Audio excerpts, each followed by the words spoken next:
have, hello, from a rather wet and quite chilly, frankly, Buckingham Palace. Yeah, the members of the royal family have been arriving at the palace ahead of trooping the colour. We've seen a car carrying the Princess of Wales, wearing a pale outfit, arriving just a few moments ago, making her way into the palace. This is, of course, a really big moment, isn't it? It's the first time we've seen her on an official duty this year. In her own words, in that unusually personal message she wrote, she said that throughout her cancer treatment she has had bad days and good days, but this definitely must be one of those good days as we see her, like I say, for the first time since Christmas Day out in public, making this appearance, attending.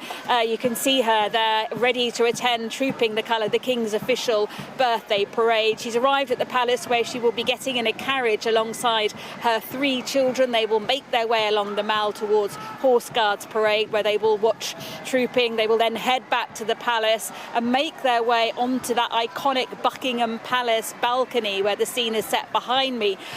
For the balcony moment, she'll stand there alongside other senior working royals for what will definitely be such a defining moment of this day. It's been such a challenging year, hasn't it, for the royal family, with both the King and Kate's cancer diagnoses. For example, the King himself has had to make changes to his day. He won't be riding on horseback today for his birthday parade, but is said to be delighted that the Princess of Wales is able to make it. Her team from Kensington Palace are really keen to stress, though, that today does not mark the start of her returning to public life and public duties, that although she's been working from home a bit, she's been able to hold a few meetings behind closed doors and hopes to be able to attend some engagements as the summer approaches. This is very much not confirmed at the moment. They will just have to see how she goes. She wrote it herself, didn't she, when she said, "I'm not out of the woods yet." But certainly today feels positive and, of course, encouraging that she is in herself well enough to come here today, because she knows as soon as she steps out onto that balcony behind me, the eyes of the world will be watching her today. Yeah, and as you say, Laura, the first steps back into public life for Catherine on one of the biggest days in the royal and military calendar.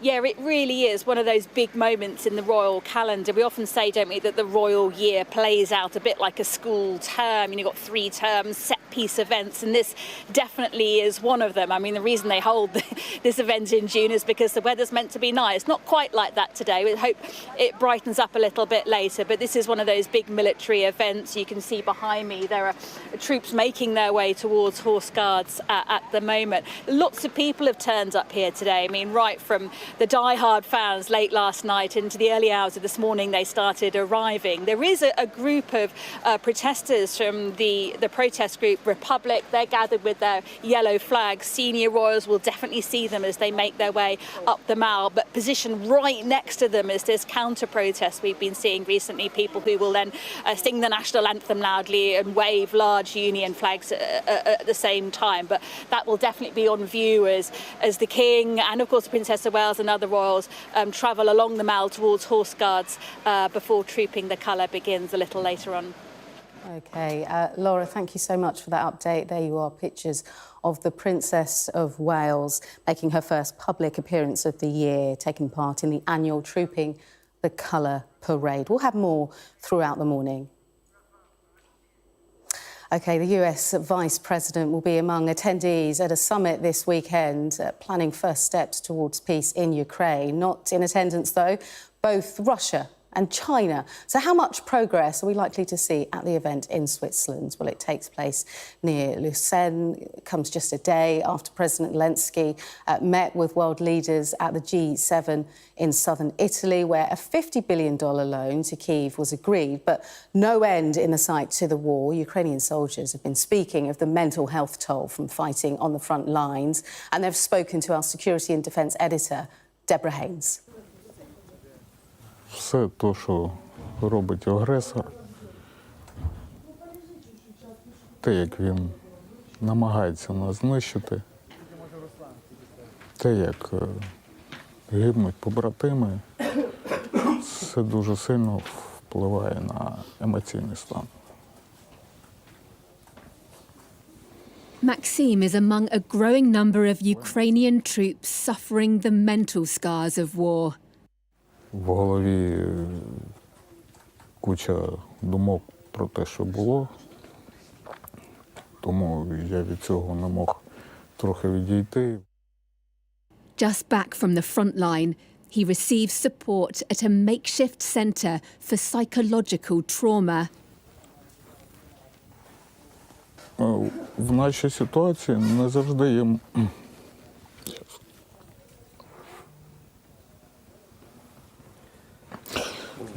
є можливість побачити родину. І коли ти йдеш на завдання, то є різні ситуації, що ти можеш не повернути. Боєць, який розбитий зсередини, не може виконувати якісно ці завдання і тим самим може зробити ще трохи шкоди. Treating the physical injuries of Russia's invasion is a vital task. But some Ukrainian commanders are also trying to respond to their soldiers' more hidden wounds, which can be just as damaging if untreated. Ilya is a psychologist who works at this support hub. Set up in eastern Ukraine by 41st Brigade. Some 10 soldiers at a time can stay here for a few days for assessments. What is the danger if you don't tackle these hidden wounds? Якщо не займатися, то можемо, якщо це в плані військовослужбовця, то можемо втратити військовослужбовця і у нього почнуться проблеми помімо себе, він буде наносити шкоду іншим. But with a shortage of troops on the front line, only those displaying the most serious mental injuries are sent away for further help. The rest must return to the fight. Deborah Hames, Sky News. OK, on to the day's other news now. Millwall have announced the sudden death of their #1 goalkeeper, Matija Sarkic. At the age of 26, Sarkic was born in Grimsby and played for several English clubs during his career. He died while on international duty for Montenegro.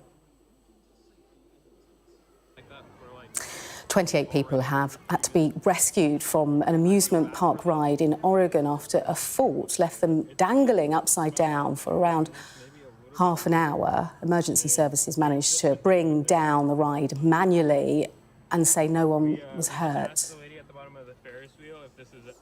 Well, there was major disappointment last night for Scotland fans as their side lost 5-1 to host Germany in the opening game of the Euros. Our sport correspondent Rob Harris was in Munich and sent this report.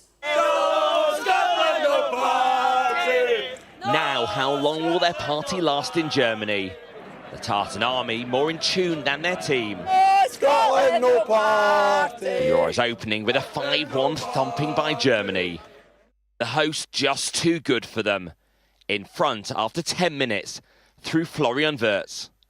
A struggle for the Scots made even tougher after this from Jamal Musiala. So much to be frustrated about. And more after this tackle. Ryan Portier sent off and Kai Havertz converting from the spot. Scotland 3 down at half-time. And Nicholas Fulkrug inflicted more damage after the break. Even Scotland's only goal came from a German. Scott McKenna's header deflected in by Antonio Rudiger. And Emre Can had the final say, with Germany's 5th in stoppage time. I feel as though we've let ourselves down. We're better than that. This was always going to be a tough night for us to get something. We need 4 points from the next 2 games, and that's what we focus on. Got to move on to the next one, eh? Still some hope? Yeah, you've got to keep the hope, don't you? The message to fans, keep the faith. We've got 2 more games, we can still qualify, we can get 4 points. There's the eternal optimism, right? We go again. Absolutely gutted. Very, very poor performance. Came here with a bit of hope, bit of expectation, but that was very, very poor. And that was an aberration. The 2 early goals, game plan didn't work. You get a penalty and a red card. How are you going to manage the game after that? Very, very difficult. This was a brutal reality check for Scotland. The golfing quality exposed on a nightmare start for the Tartan Army. But for Germany, a dream opening for their home tournament. This was their night. Völlig losgelöst von der Erde. Germany delirious, Scotland deficient. Rob Harris, Sky News, Munich.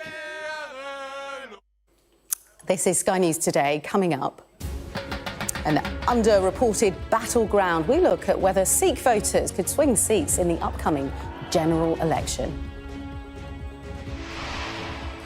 And the Princess of Wales returns to public engagements for the first time since her cancer diagnosis, with an appearance at Trooping the Colour.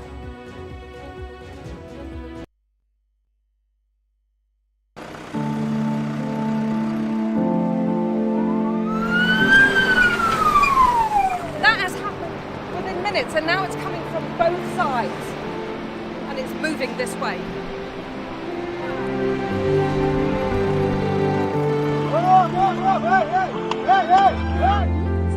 Only about half a mile from the Turkish coast, and it's evident that the boat seriously overcrowded. This is one of the most severe viruses in the world. I'm Alex Crawford, and I'm Sky's special correspondent based in Istanbul. The biggest party Tripoli has ever seen. That's it. It got us then.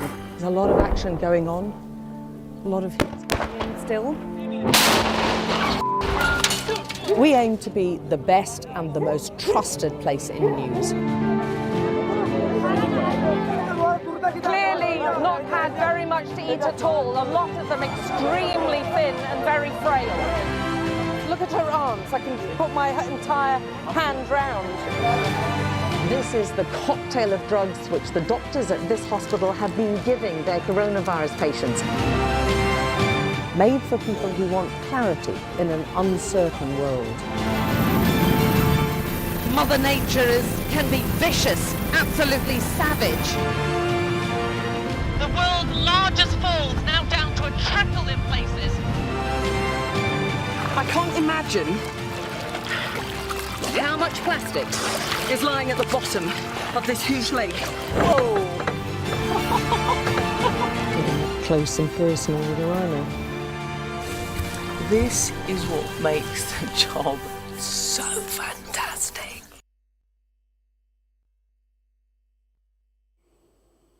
Shall we back into the general election now? Now, Home editor Jason Farrell is travelling across Britain with a parliamentary bench, offering voters the chance to take a seat and tell us what's important to them.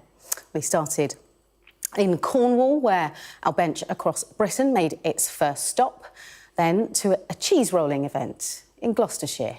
Up next, he arrived at a school in Bedfordshire, in Luton, and now he's been to a kabaddi sporting event in Southall and a Gurdwara in Gravesham to speak to the Sikh community about the issues they care about in the general election. Described as Sikh sumo wrestling, the ancient game of kabaddi originated as a military training exercise on how to take captives and win territory. Now a fixture in the UK Punjabi calendar. And Sikh votes are a battleground in this election. Spectators here come from constituencies across the country. You tend to get a lot of injuries. Their vote matters in numerous areas.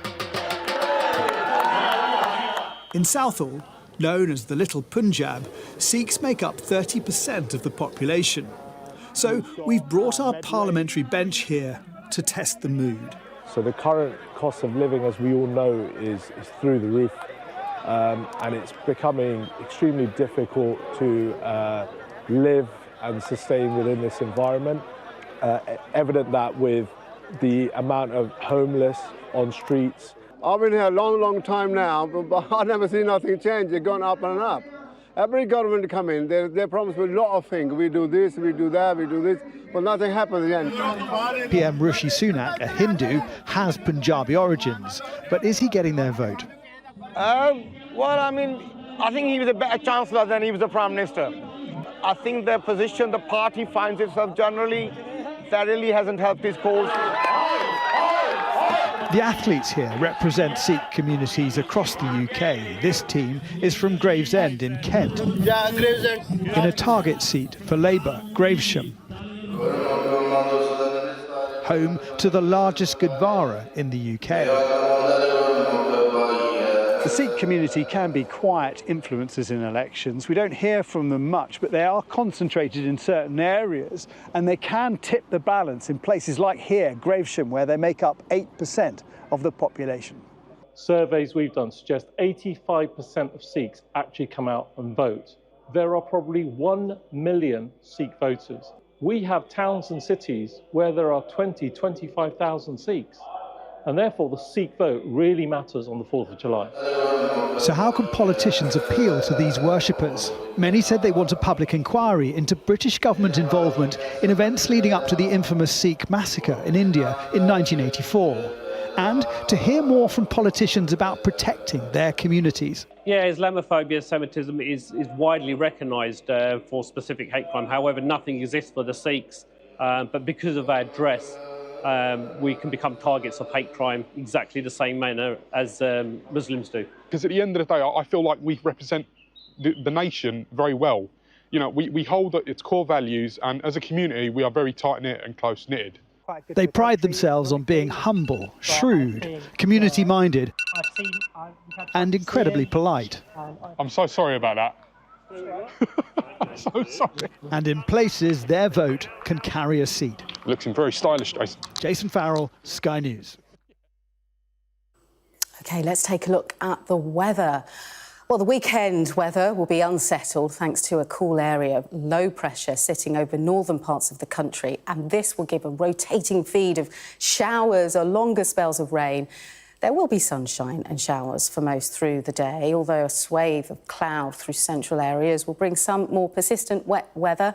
And the north and south will be breezy, pushing showers through quite rapidly, whilst lighter winds inland will cause showers to be moving slowly. Some of the showers will be heavy, with the odd rumble of thunder. Between the showers, there'll be good sunny spells with temperatures a degree or so up on recent values. That said, we're still looking at a range from 14 to 19 Celsius for most. It'll be drier inland overnight, but some more persistent rain will spread into northern Scotland. Now, temperatures will hold in double figures in towns and cities, but it will become chilly in the rural areas where skies clear for any length of time. Sunday will be a similar day, although there'll be fewer showers overall. You're watching Sky News. Coming up, the Princess of Wales returns to public engagements for the first time since her cancer diagnosis, arriving at Buckingham Palace for Trooping the Colour.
OK, just want to bring you some sad breaking news this morning. Arsenal have tweeted, "We're devastated to learn that our former striker Kevin Campbell has died after a short illness. He was 54 years old. Kevin was adored, they say, by everyone at the club." So that breaking news there, that former Arsenal and Everton striker Kevin Campbell has passed away.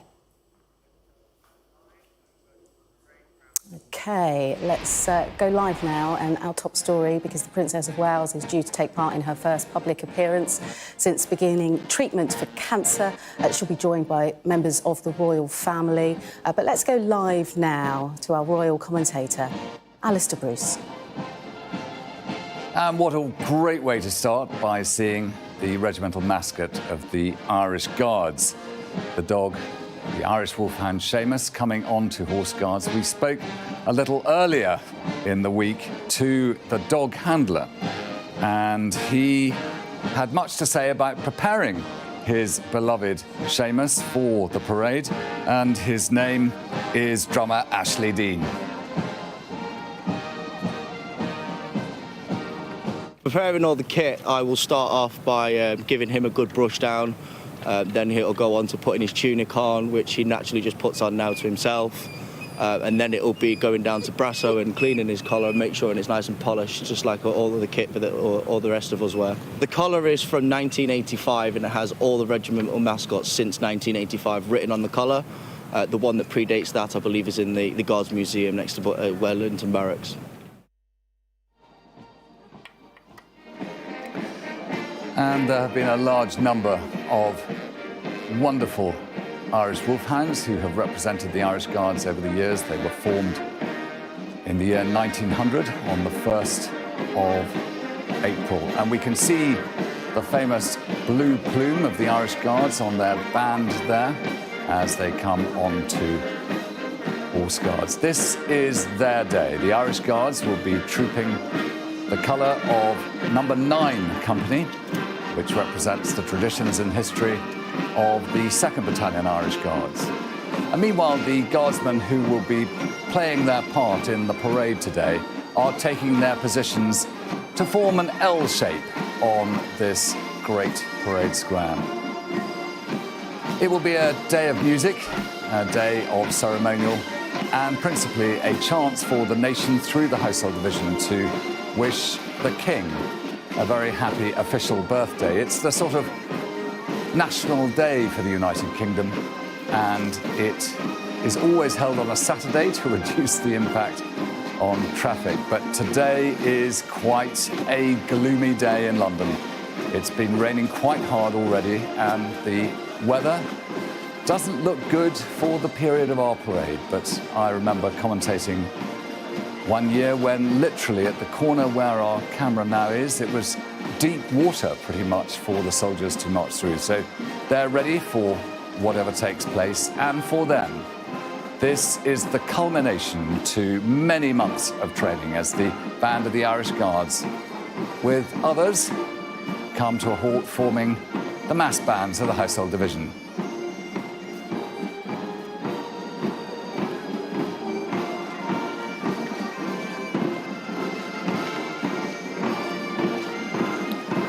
And we're looking across to Horse Guards building there, with the canopies outside the balcony, where later on members of the royal family, who will not be either in the carriages on parade or on horseback, will witness what takes place in this spectacle of British pageantry.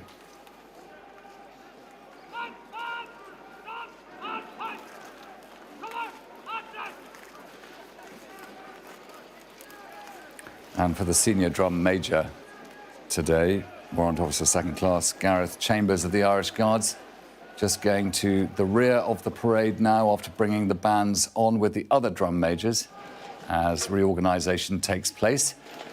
And the pipes and drums of the 1st Battalion Irish Guards all realigning themselves for the ceremonial that will take place later on when the King has arrived. Meanwhile, the 6 Guards are about to be formed into an L shape, which will be the principal formation for the parade today. Closest to us, we can see in the middle of the line of number 9 Company Irish Guards, the white sash across the chest of the ensign who will be carrying the colour that's to be trooped today. The ensign today is Lieutenant Harry Winterbottom. He has been selected to play his part and to represent the regiment. But various different colour points who mark out the parade, one from the Welsh Guards there. And it will be to that point that the escort for the colour will be lining up very shortly. All of it beautifully arranged and rehearsed over, as I say, the last few months. You can already see the waters gathering as the words of command echo out over this large parade square. It was really the parade square that the tilts used to take place in the tournaments in the days when Whitehall Palace was the home of the Tudor monarchy. So it has seen ceremonial going back for many centuries. The stands are packed, and under a very full canopy of those trees, you can see the flags of many of the Commonwealth countries and the realms of which the King is head of state. And the Guards Memorial at the centre, which was put up after the First World War with the 5 bronze statues representing the 5 Foot Guards regiments, the Grenadiers, the Coldstream, the Scots, the Irish and the Welsh. And it's still covered in marks from the destruction caused during the Blitz of the Second World War, the end of which we will mark the 80th anniversary next year.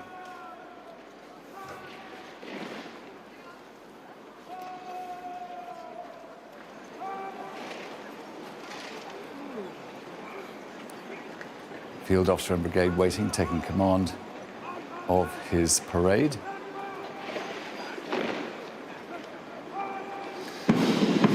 And having given them the quick march, they will now form that L shape.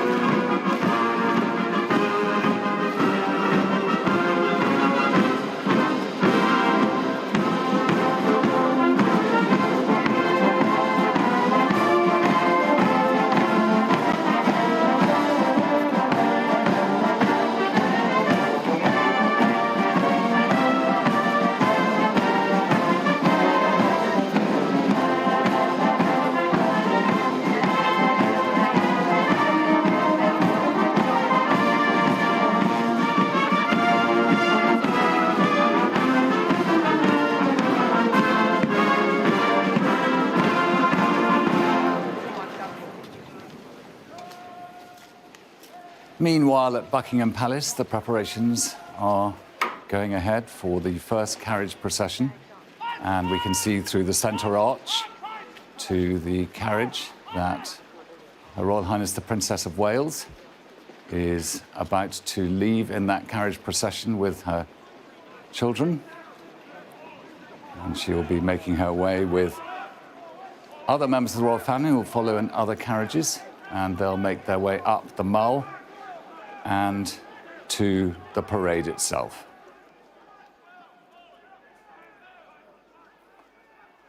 Her Royal Highness the Princess of Wales appearing in public today. She is Colonel, Irish Guards. It is her regiment who will be trooping their colour before His Majesty the King to mark his official birthday later today.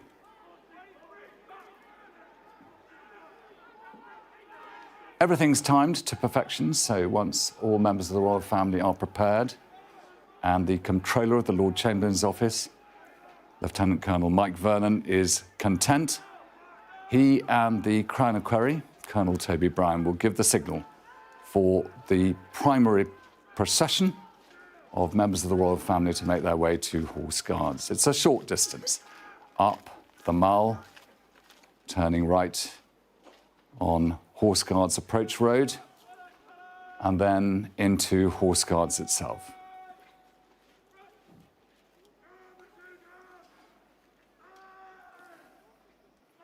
Back at Horse Guards, the parade is preparing for that arrival.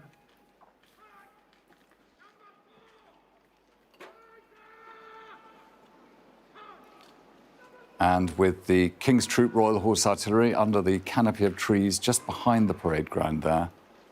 The 6 guards formed by the Guards regiments of the Household Division, as I say, in front of the Guards Memorial, marked by the Blitz.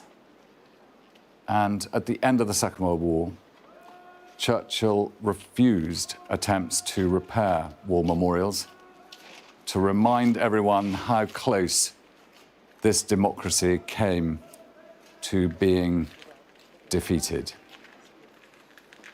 Commanding officer and officers of the King's Troop Royal Horse Artillery, as the royal procession leaves Buckingham Palace.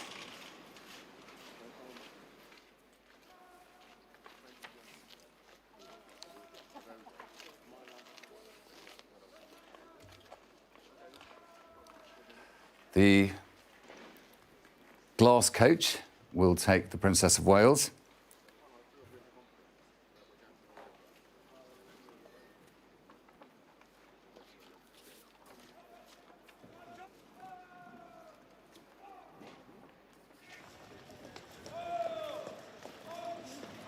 And in the first barouche will be the Duchess of Edinburgh. Her husband, the Duke of Edinburgh, has recently become Colonel Scots Guards. He will be riding behind the King. And with her is Lady Louise Mountbatten-Windsor, her daughter, and the Duke of Kent, who, until this year, had been Colonel Scots Guards. And they're given a royal salute.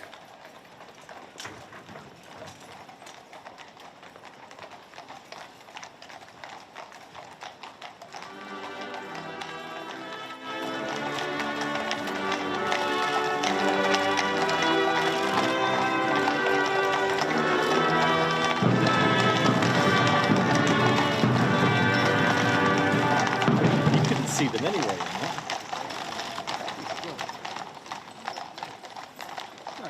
And in the second barouche, the Duke and Duchess of Gloucester and Vice Admiral Sir Tim Lawrence, whose wife, the Princess Royal, is Colonel of the Blues and Royals, and she'll be riding also behind the King. They pass around the Queen Victoria Memorial and then up the Mall. And because of the weather, the barouches are covered, which does make it very difficult for us all to see. And at the moment, we now wait for the glass coach and the Princess of Wales and her family, who will follow shortly.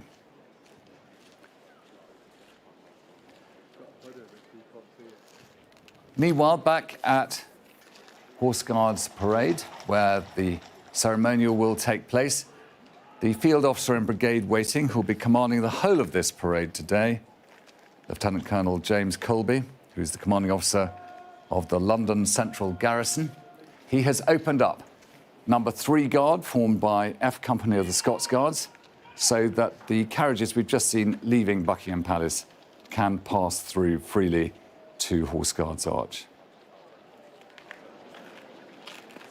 The downpour earlier has led to the large puddles everywhere, but at least there won't be any dust, which can make it quite an environment for the soldiers marching through it, and for the horses too. So when the members of the royal family arrive, we will then see the King leave Buckingham Palace and come with his 4 divisions of Sovereign's escort provided by the Household Cavalry, and he will arrive at Horse Guards at precisely 11 o'clock. He will then receive a royal salute from the whole parade, and then he will inspect the guards, looking into the eyes of each of these guardsmen here waiting.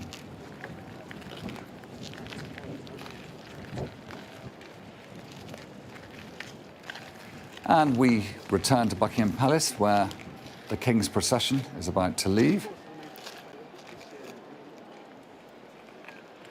And we can see the balcony above the central arch, which is where later on His Majesty the King will appear with members of the royal family.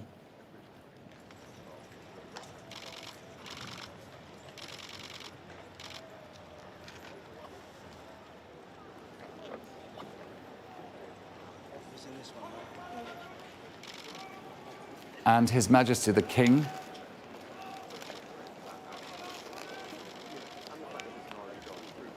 with the Queen in the Scottish state coach will receive a royal salute as he comes for the start of his official birthday.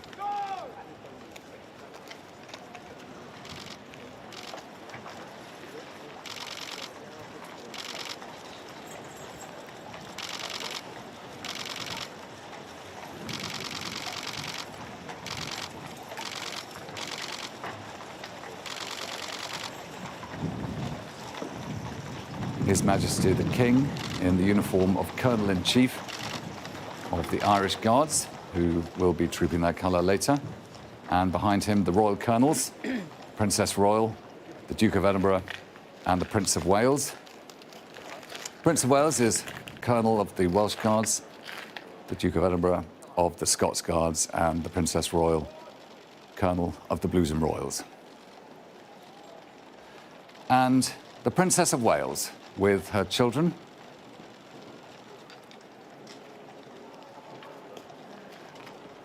And it's been a long time since we've had the chance to see the Princess of Wales taking part in royal ceremonial, followed by the standard of the lifeguards and other senior officers as the King and Queen passed round by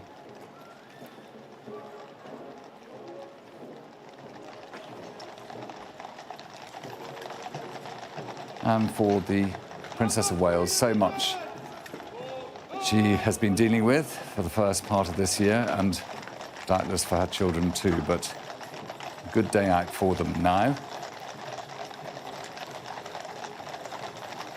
The decision to take the covered coaches was made today because of the weather. The intention had been for open landau's. The weather really isn't kind today, and it's likely to deteriorate during the parade we will witness.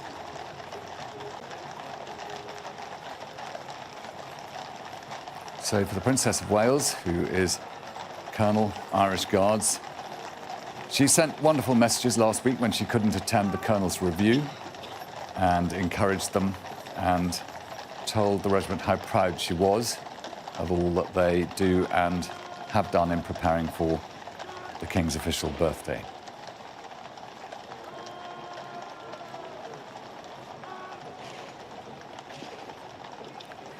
And back at Horse Guards Parade, waiting for the arrival of the first royal procession.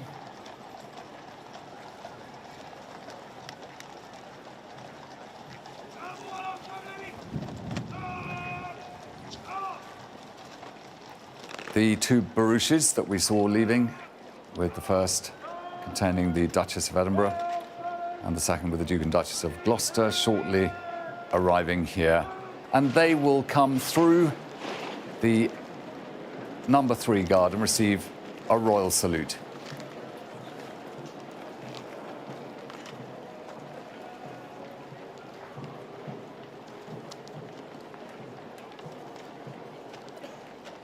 And they're passing by flags from the Commonwealth and the realms of which the King is head of state.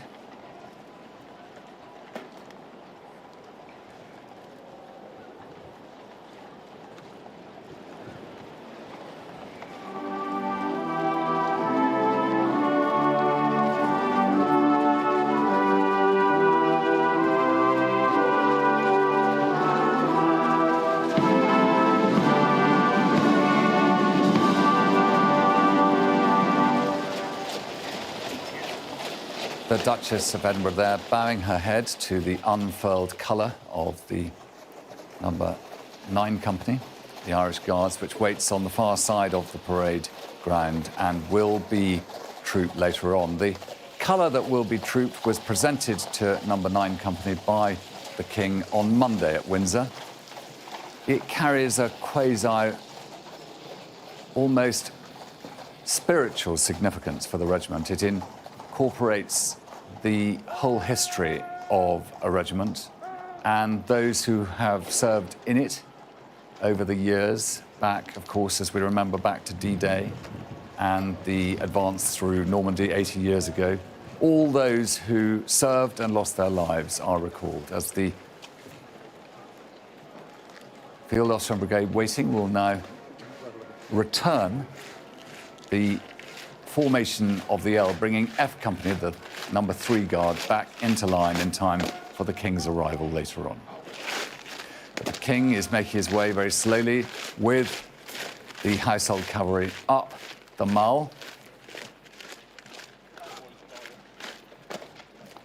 And will join us from the left-hand side of this picture in a short time. You can see the great Admiralty building in the background there. That was where the Royal Navy was commanded and organised throughout the First and Second World War. And to the left, the place where much of that planning took place, now covered in ivy, a location for all the training and preparation of battle in those 2 world wars. So the L shape is returned, and the Field Officer and Brigade waiting on his white horse today. He will take his position ready to give the royal salute when the King arrives. Back on the Mall.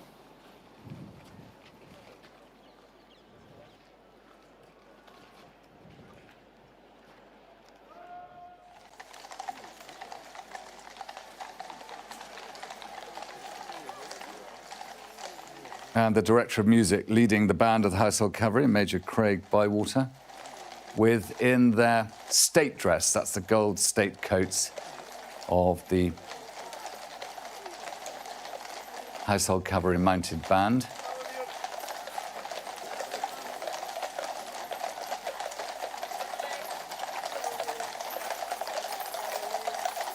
And they lead the Sovereign's escort, first 2 divisions.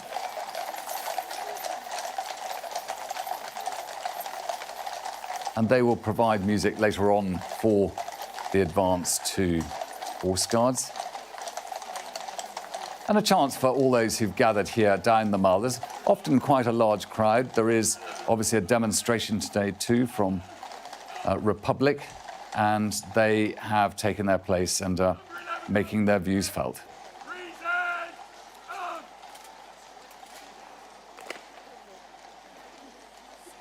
And leading the King's procession is the Brigade Major.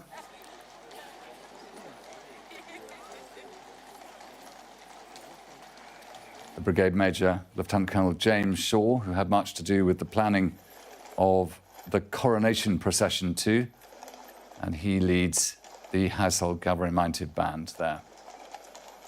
The 2 sets of drums on the 2 drum horses, who are called Juno and Apollo.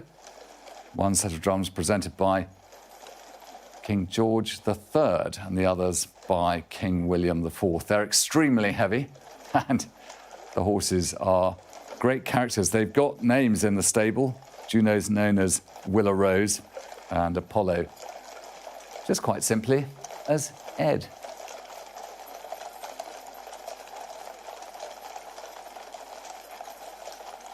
And all the way down the Mall, the Union flag is fluttering gently as a little bit of sunshine might just be finding its way through the clouds.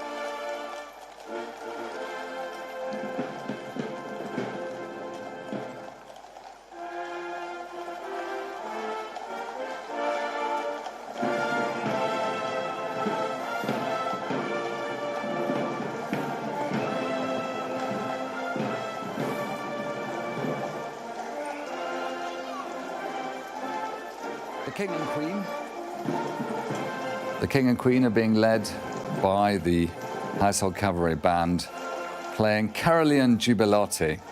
It's music that gives a sense of the approach of the King, and we have the Princess of Wales following along behind.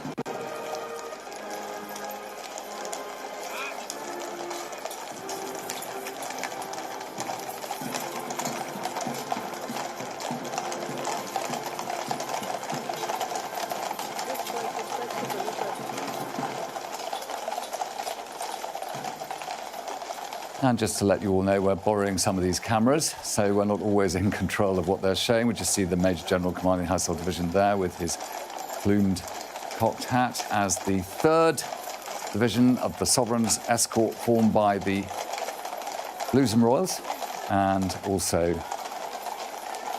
the 4th Squadron of the Sovereign's Bodyguard. And meanwhile, at Horse Guards, we see the arrival of the King's procession, led, as I say, by a slight drama as they just sort themselves out there underneath the trees. They have to reverse in. They've had a small problem there. Sometimes horses have their own character and act as they choose. The Life Guards coming in, forming the 1st Squadron of the Sovereign's escort. And they will take their position underneath the canopy of trees beside the Guards Memorial.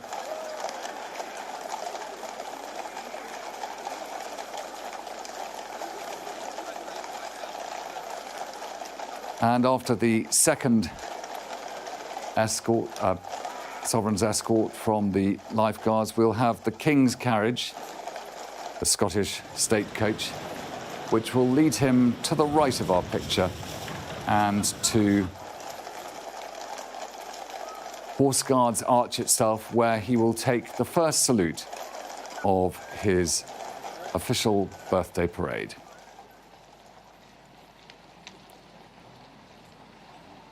As you see, all the guests who are gathered in the stands have stood for the arrival of the King, Colonel-in-Chief of the Irish Guards.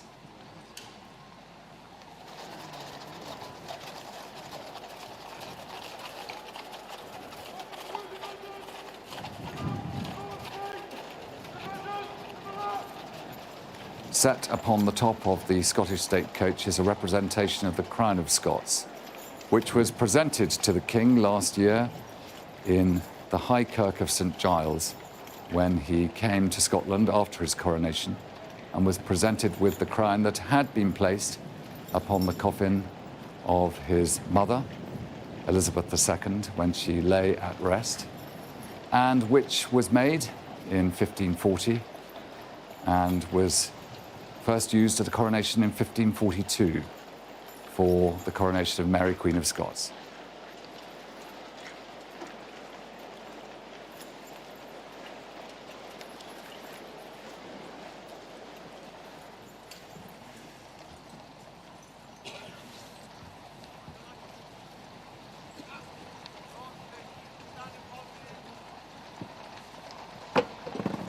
And the Princess of Wales, following with her children.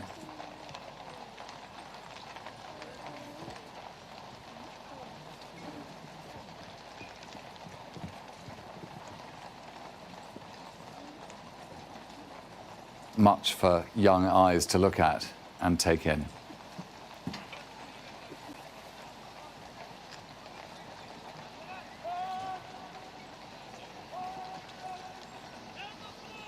And the intent to get the King to Horse Guards Arch.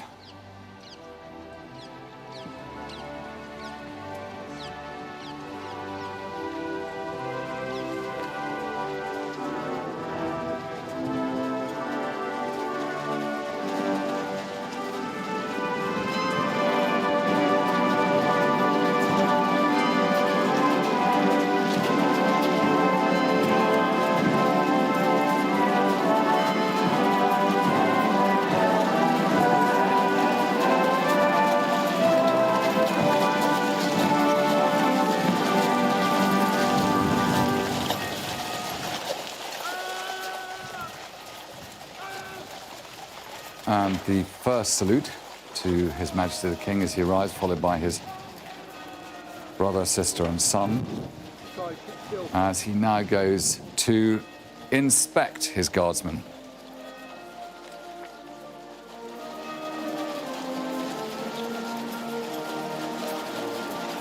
And the chance for Princess of Wales and her children to alight.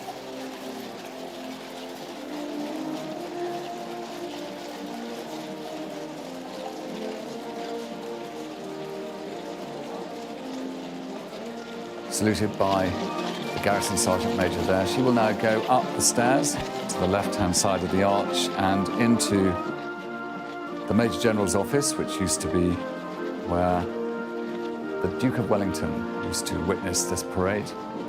And there she will watch with other members of the royal family as the King now looks into the eyes of the escort for the colour, formed by No. 9 Company, the Irish Guards.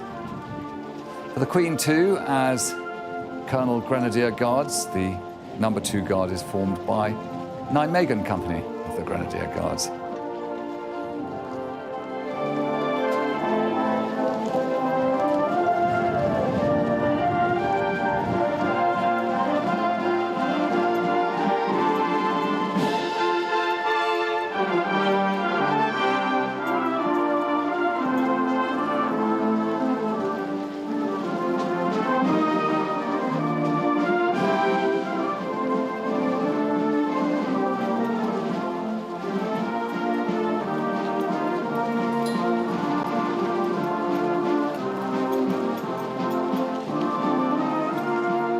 And the slow inspection of the line, called of silk and gold, refers to the colours that the King presented to No. 9 Company of the Irish Guards. It contains two melodies. The first, a lilting song which imagines the silken fabric of the colour, known as Summer Breeze. And the second, called O Caithin, which refers to the golden thread that lists the battle honours, as there it is, and the King gives his respect.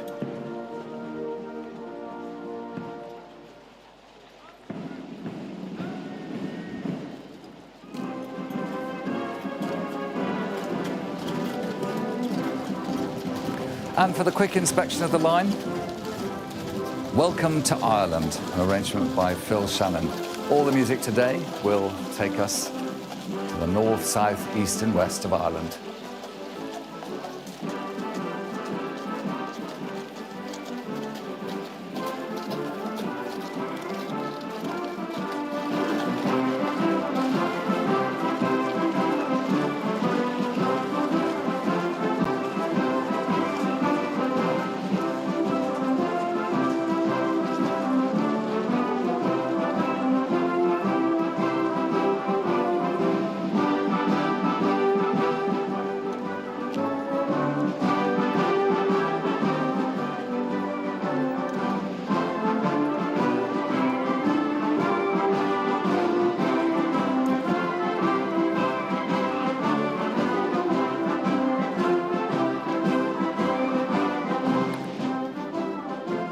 And as the King looks at the Sovereign's escort formed by the household cavalry regiments, he can probably spot Tennyson, which was one of the horses that was badly injured after an incident in a London road recently. Today it's ridden by Corporal of Horse Harvey, who is the division's most experienced rider.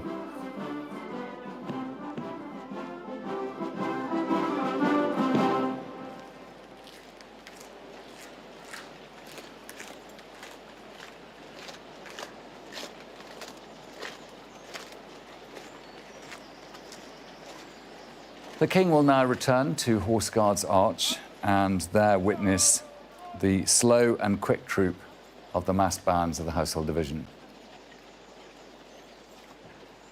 First, he gets a chance to look at those musicians as he passes by them on the way.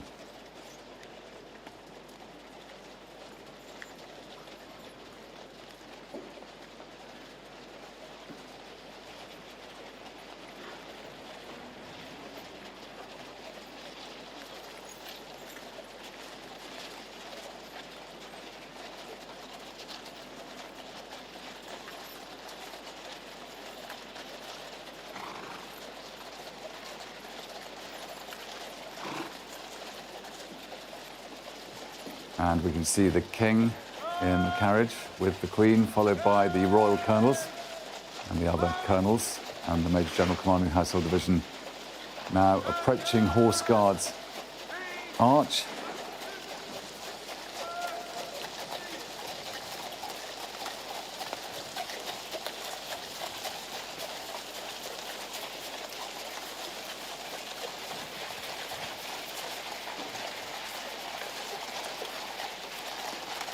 And the King's carriage will come to a halt, and His Majesty and the Queen will alight and take their position in the saluting base to watch the rest of the parade.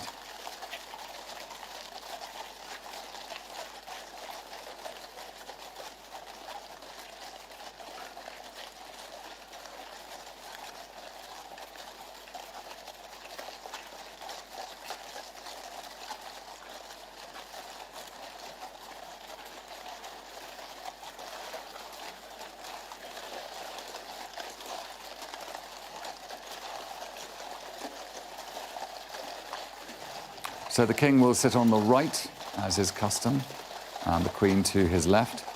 And once they take their position, the word of command to troop will be given, and the slow troop will begin with the famous tune Les Huguenots, which has been played regularly at the parade since 1936 and has been played on a number of occasions right back to 1869.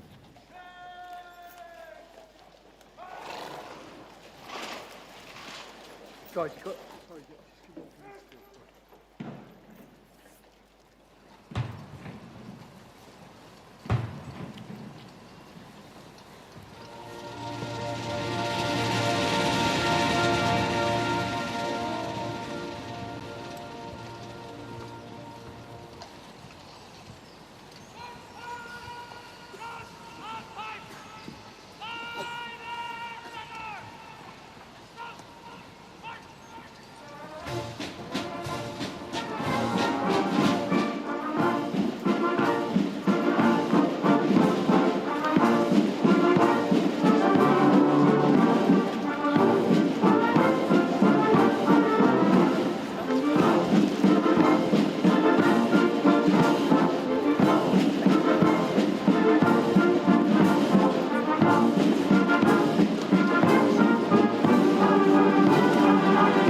enjoying the music, and who could fail to as this wonderful scene unfolds.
The quick troop will be the tune Ballyragget, which is the name of a tank that was driven by Lieutenant Colonel John Gorman, or commanded by him, and he drove straight at a German Tiger tank and disabled it. And his tank was called Ballyragget. So we recall 80 years ago and enjoy a great Irish Guard story.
And the pipe major of the Irish Guards at the back there, he's sporting a brand new pipe banner, which has been made for the Princess of Wales, their new colonel. On this side, you see the Star of St. Patrick, encircled by a wreath of shamrock. And on the other side is her coat of arms, impaled beside those of Prince William, those of the Middleton family.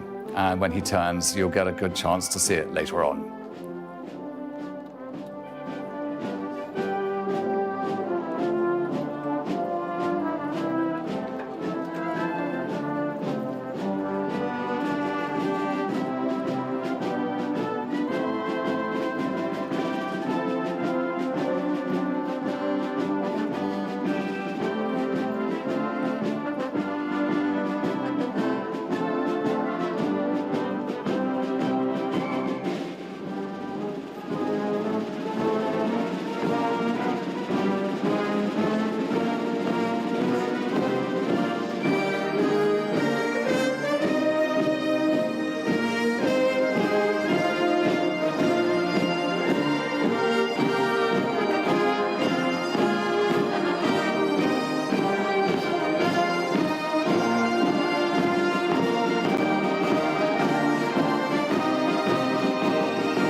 And we go straight into the drummer's call given today by drummer David McDowell from Lisbon in Northern Ireland, giving the instruction to the soldiers of number 9 Company, Irish Guards, who are currently the escort for the colour for the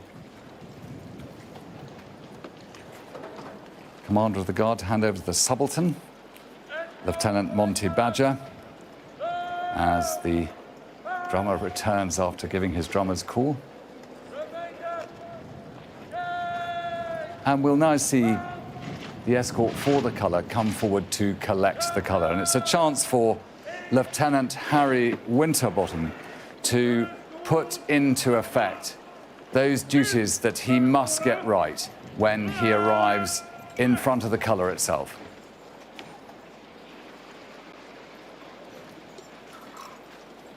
And here is the colour waiting.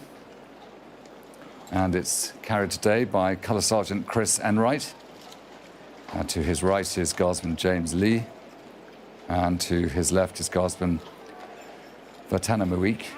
And they await the arrival of the escort for the colour. And they'll come straight forward from where they're in the line. And you'll watch a spin wheel from the mass bands, who appear to be in the way because they will manage to get themselves out of the way just in time for the escort for the colour to come and collect the colour.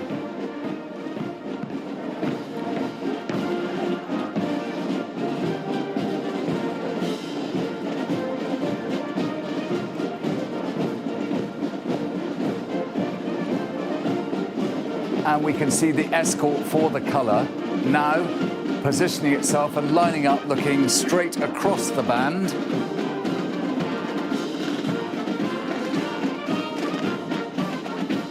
And the band will move away just in time.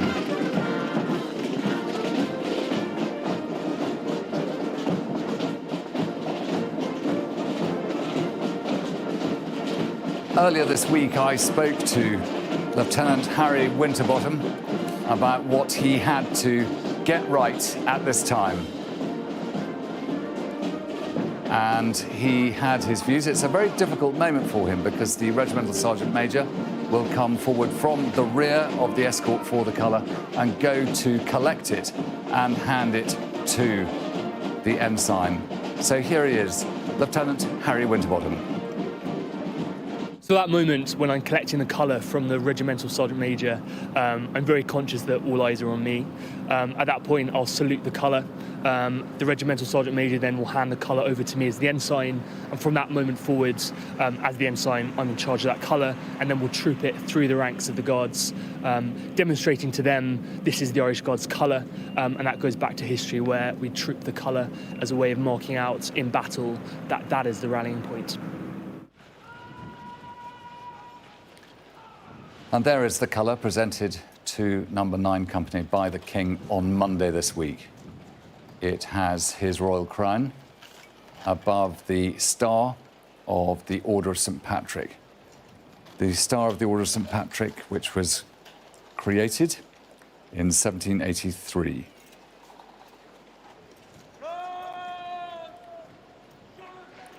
And you will see at the back of the escort for the colour, the Regimental Sergeant Major.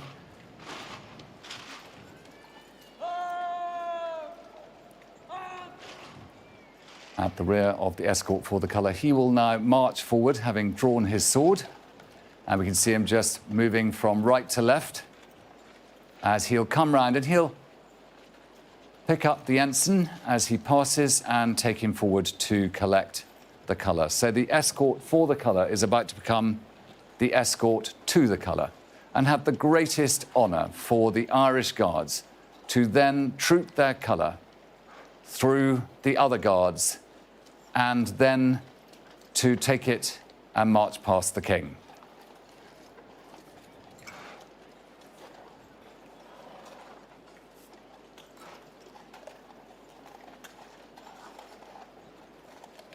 Regimental Sergeant Major takes hold of the colour.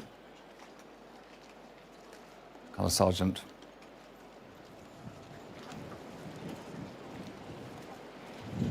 puts his SA-80 rifle onto his shoulder. And now is the moment that Harry Winterbottom was talking about. He has to salute, and then he has to find the opening of his scabbard with the point of his sword and drive it away. And when he takes possession of the colour, he'll turn, present it to the escort to the colour, who will give a royal salute.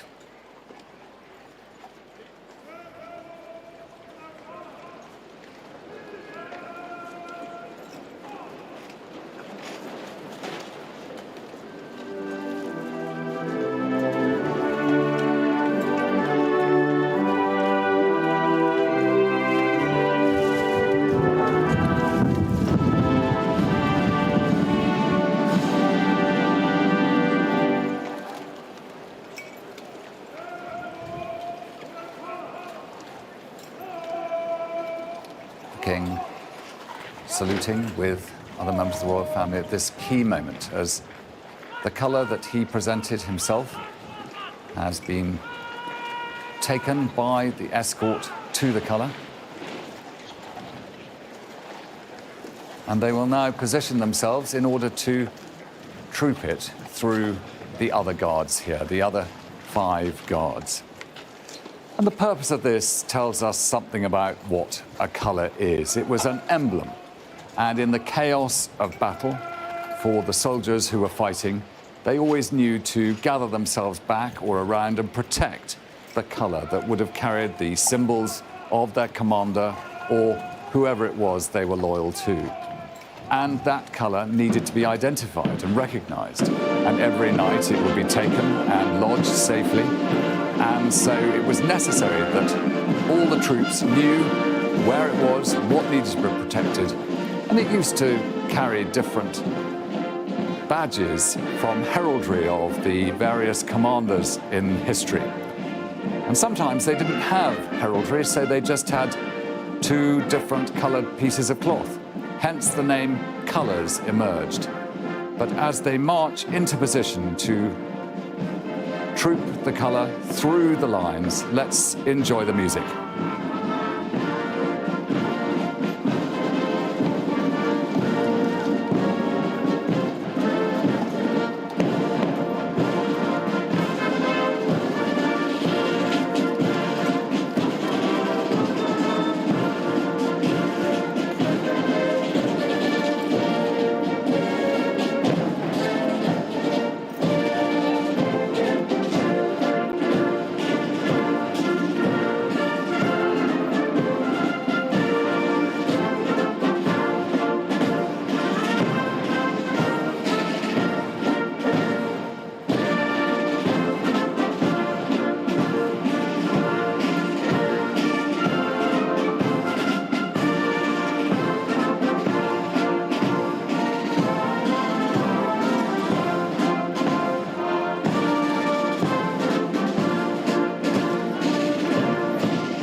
Now presenting arms as the colour passes through.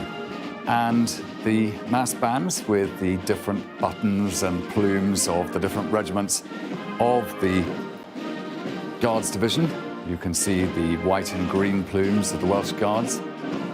But principal today, when we get the chance, is to see the blue plume of the Irish Guards, whose day this is. And there are the banners of the Irish Guards. At the far end, the brand new pipe banner of the Princess of Wales. Meanwhile, watching this event, the Princess of Wales with her son. There's a very good view from up there. They build a small platform with some chairs, so the Princess is sat on one of those chairs and able to be very close to young Prince Louis of Wales, looking out at his mum's regiment, trooping their colour through the other guards.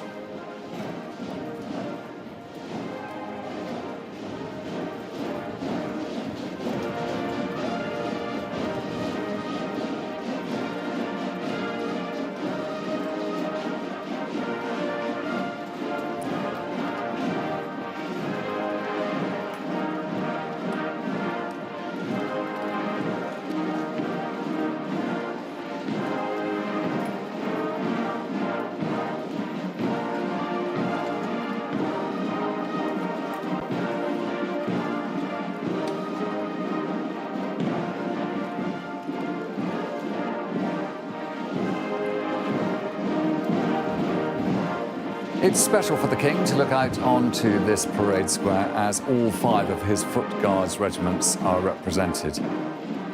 The escort for the colour by the Irish Guards, number 2 Guard, the Grenadiers, number 3, the Scots Guards, number 4, the Welsh Guards, number 5, also the Welsh Guards, and number 6 Guard, formed by 7 Company, the Coldstream Guards, as the escort to the colour now comes back into line and takes its position.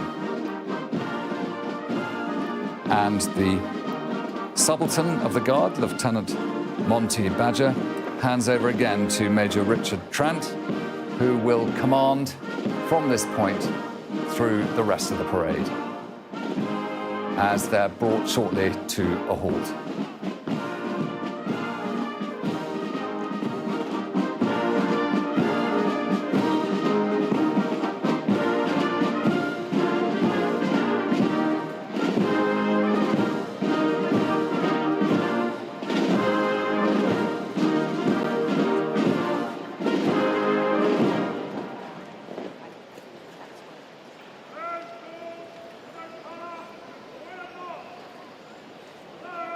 The escort to the colour will be advanced.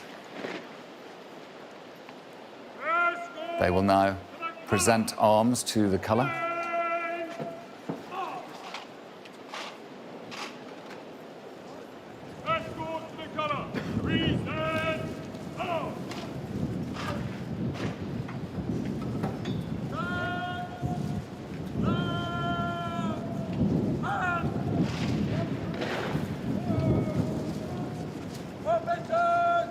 So for Lieutenant Harry Winterbottom right there at the centre, he'll now move position with the colour ready for the march past. But because the colour is so precious, they open a route for him straight through the middle, the safest route to take.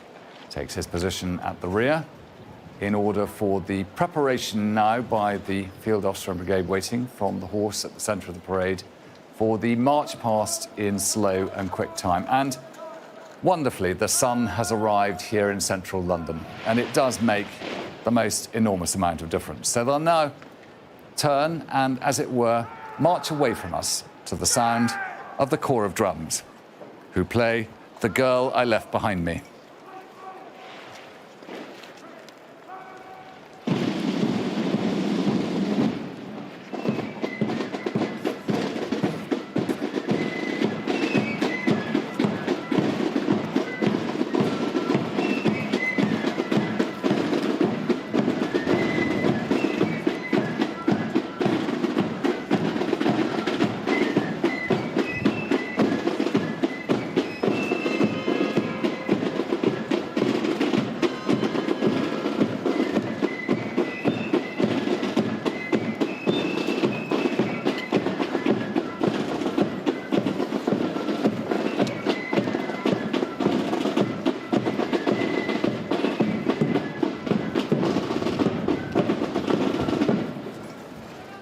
And now perhaps the best view of all, that takes us right back to Waterloo when they all turn round to face us.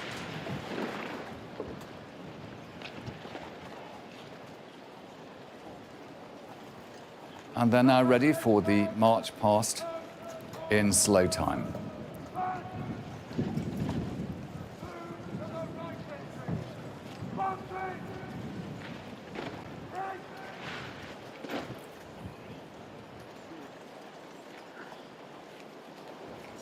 And at the point we look, they will immediately have to start turning to their left and our right in what's called Chaos Corner, partly because it's one of the most difficult turns to make and everyone is moving in different directions. Let's enjoy it with the music, which is the slow march for the ceremonial parade march today. And this is called Earl Alexander of Tunis, who was one of the colonels of the regiment of the Irish Guards. And we'll enjoy the slow march as they approach His Majesty the King.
Watching from the balcony still, the Colonel, Irish Guards, Her Royal Highness the Princess of Wales with Prince Louis, explaining every detail to him.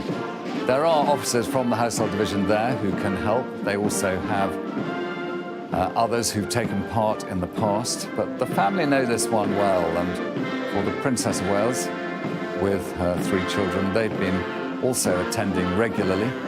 So this is a familiar part of the summer.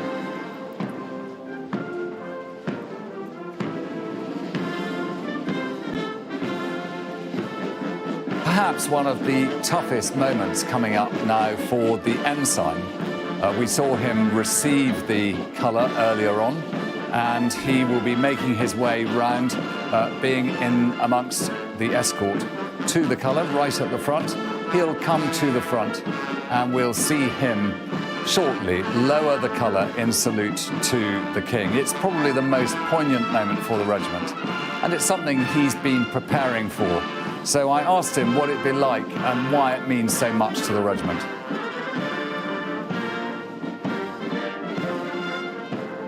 Yeah, there's a huge symbolic significance then as we go past with the colour, really carrying the weight of the regiment's history, stretching back to 1900 and all the way to modern conflicts in Iraq and Afghanistan. All that weight, I think, will definitely be felt as I carry the colour past His Majesty the King. Really significant moment. And there is the colour ready to be lowered to the King, being carried by Harry Winterbottom. A big challenge for him. He doesn't want to let the regiment down. He's now at the front of the soldiers that he trains with, works with, and prepares, if necessary, to fight with. And he'll be receiving instructions from the guardsmen behind him to go left a bit, right a bit, so that he's absolutely in the right spot. You can see the St. Patrick's blue plume that he sports in the right-hand side of his bearskin, as do all the guardsmen behind him, and he'll have his buttons in 4s for the Irish Guards, and all of them will be covered in the shamrock that is the ancient symbol of Ireland. And once they're all in position, the word "Right, sir" will be shouted from the soldiers, and forward will go the field officer and brigade waiting. So let's wish him well as he lowers the colour in salute to the King on this King's Birthday Parade on behalf of No. 9 Company, Irish Guards.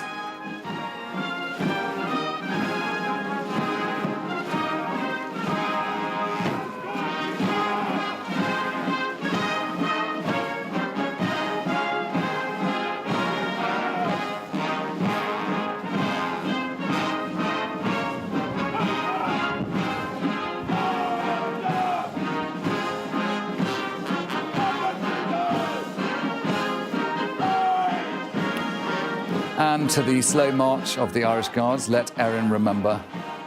The salute is made to the King, and the music will change to Scipio, the slow march for the Grenadier Guards, as the King as Colonel-in-Chief and the Queen as Colonel Grenadier Guards look into the eyes of Nijmegen Company.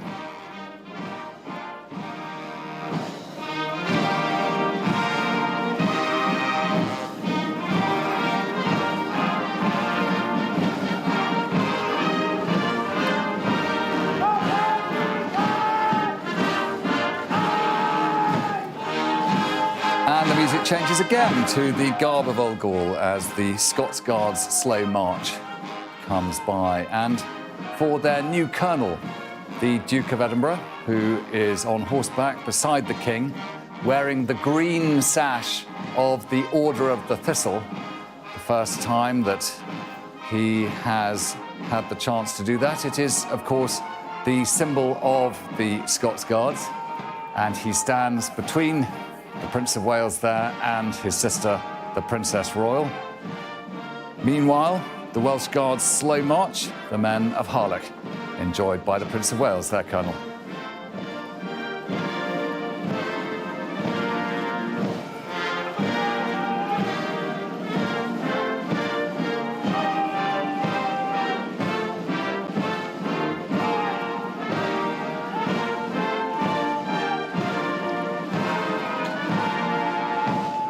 And finally, as Number 7 Company Coldstream Guards go past their slow march. Ceremonial parade march.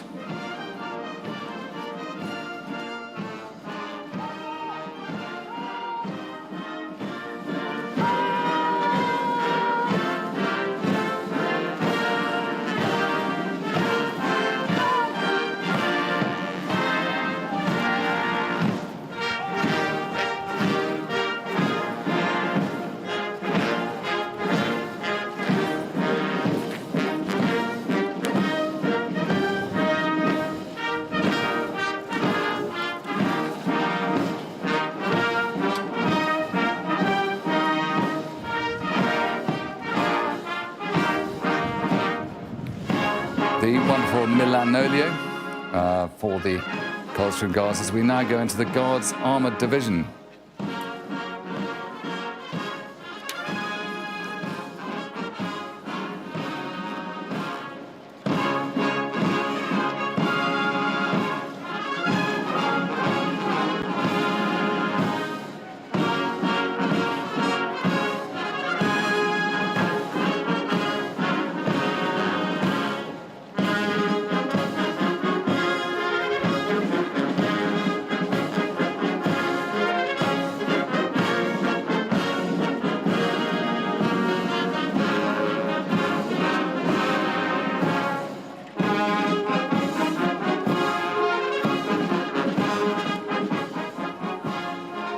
And as the guards move on round Horse Guards, the Field Officer and Brigade waiting will shortly move forward and break them into quick time.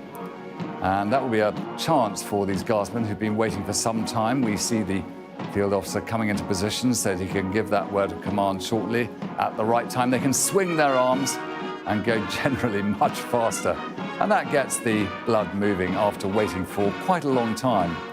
And it is, for the guardsmen here, a tremendous challenge to both get their kit ready, they get themselves ready, get the drill ready. And you see as each one comes into line and starts marking time, they're working perfectly as a team, knowing the music, knowing the words of command, but listening all the time as they wait for the Field Officer Brigade waiting to break them into quick time. And he'll give the word of command, break into quick time, then count 4 paces, and then quick march, and they'll be away.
And so with relief into the quick march, and the sun catches the gleam of the bayonets and the brasses, as the music Arnhem is played. It refers to the city in the Netherlands where one of the great military gambles of World War II occurred. And it's one that will be recalled as part of the great push 80 years ago to liberate Europe from Nazi Germany, in which so many of the regiments we see march past today took part.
So the King prepares to receive the salute from his guards as they march past in quick time. And they turn through the final corner in order to line up. But on this occasion, the ensign will not lower the colour, but it will still be saluted by the King and other members of the royal family. And if we look just to the left of that picture, we will see, just to the left of that picture, I've just moved that camera just slightly to the left, very, very gently. And there is the Duke of Edinburgh wearing the green sash of the Order of the Thistle. And this is special because that has not been done for many years. And it's a reminder that as Colonel of the Scots Guards, the Duke of Edinburgh is also a Knight of the Thistle, Scotland's senior order, which has the green as opposed to the blue sash, which is the Order of the Garter. The King gets ready now to receive the salute in quick time.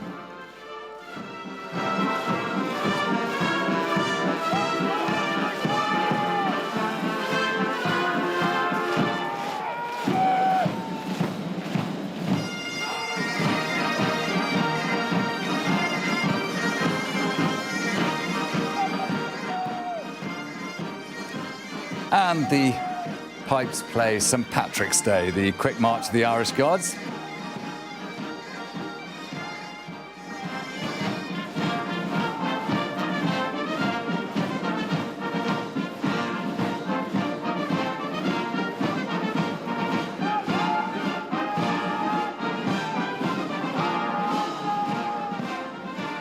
And we have the British Grenadiers for the Grenadier Guards, and then the Scots Guards, Heel and Laddie.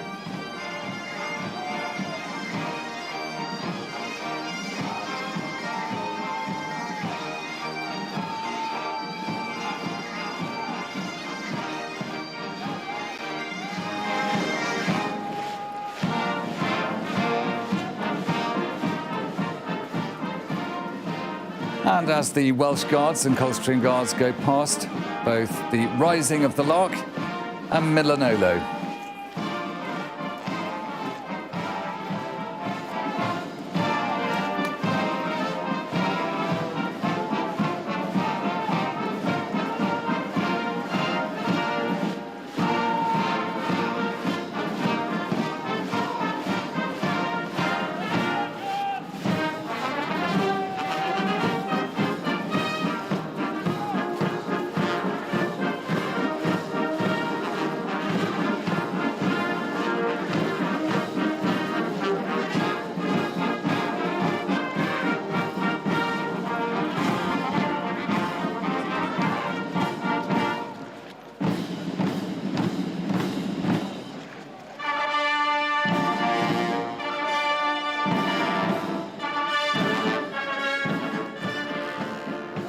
And recalling again the 80th anniversary as we are of the bid to defeat Hitler at the end of the Second World War, the Guards Armoured Division, music by Major George Wilcox.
And the Guards now return to their positions from which they began as the music carries on, and they will reform the L shape that we saw them in earlier on in the parade. And again, It is an echo back to the battlefield manoeuvres of the Napoleonic Wars, where soldiers had to fight wearing these uniforms on open fields, and it is part of the training for the army to be good at both drill and at the business of delivering calculated, precise and legal violence when required by the nation.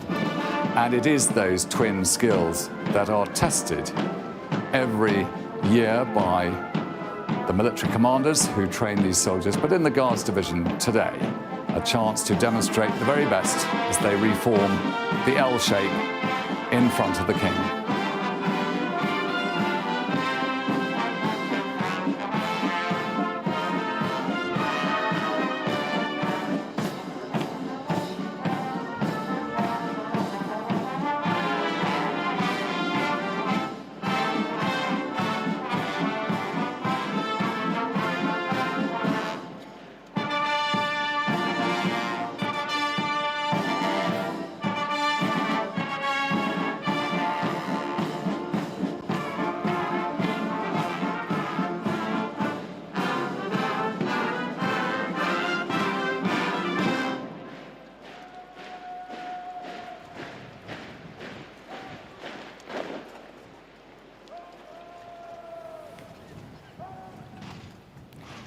And changing arms and stationary once more. And the attention of the parade, once the guards have all been put into position and the officers come to the front of their guards, we see the colour coming round to take position back at the front of the parade, with, in each case, the three officers, the captain, subaltern and escort of each of the guards in position, as Lieutenant Harry Winterbottom, holding the colour that he has now taken past the King twice to mark the King's official birthday, is stationary, and they will be put into dress. So let's look very closely at the eyes left. All these guardsmen looking across to get their dressing. That's to make sure that they're in a straight line. And when they're given instruction, they'll all flick their heads forward in a line. Meanwhile, the band is moving out of position to Brian Boru's march to the sound of the pipes. Let's listen to it. Brian Boru was the High King of Ireland at the end of the 10th century.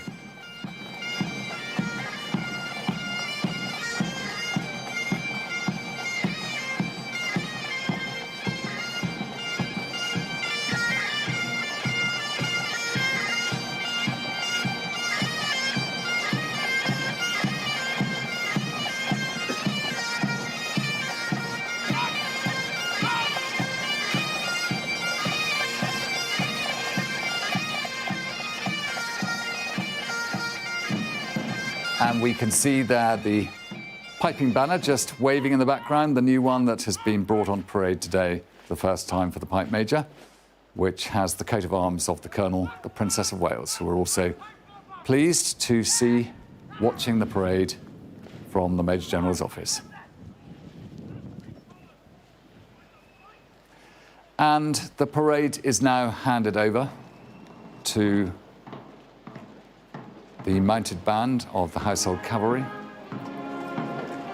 And we will see the guns of the King's Troop Royal Horse Artillery, which are colours for the Royal Artillery, come forward and will be taken past His Majesty the King, followed by the 4 divisions of the Sovereign's escort of the Household Cavalry. But first of all, the King's Troop Royal Horse Artillery.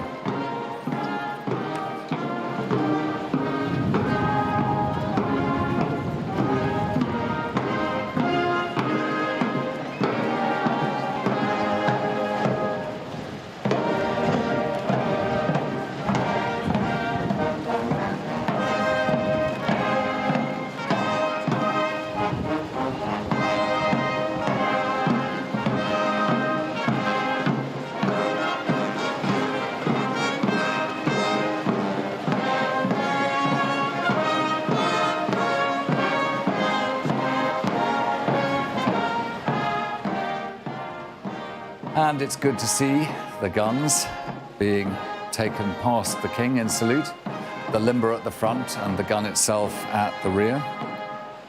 They're 13-pounder quick-fire field guns and designed with the lessons that were learnt in the Boer War. They're fired and will be fired today in salute at all the gun salutes, and on occasion they have borne the coffins of sovereigns or the late Princess of Wales or other members of the royal family and great military commanders given that honour. And the grading of the horses' colours, the lightest ones are in the subsections A and B, going to the darker guns, darker horses at the rear. They're in E and F subsection, with a salute to the king.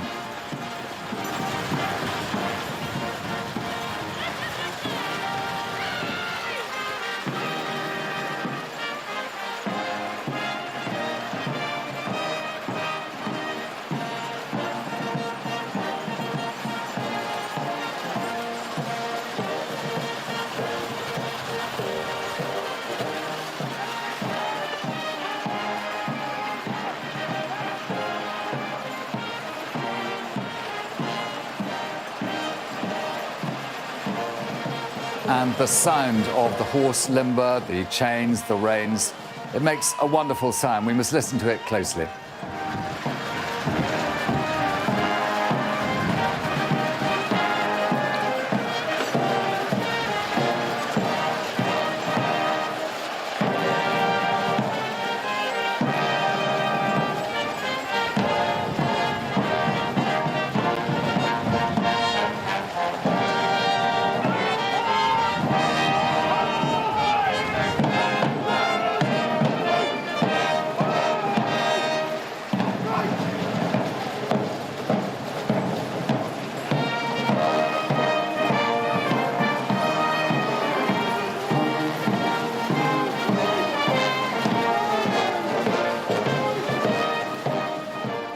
The household cavalry now salute to their colonel-in-chief.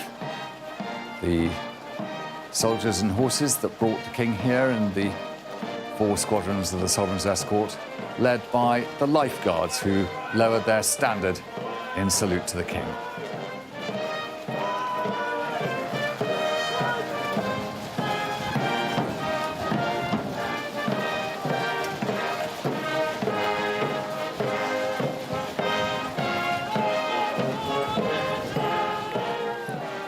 The regimental walk for the Life Guards and the regimental walk march for the Blues and Royals.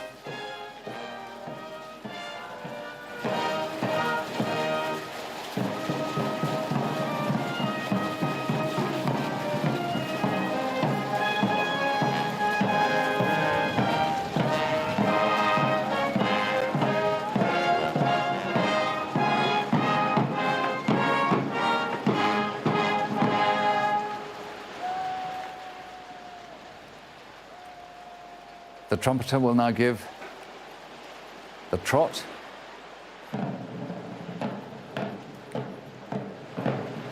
And the director of music, Major Craig Bywater, moves it on to the trot past. And the 2 great horses, Juno and Apollo, doing their part, remaining very stationary as the drums ring out their sound.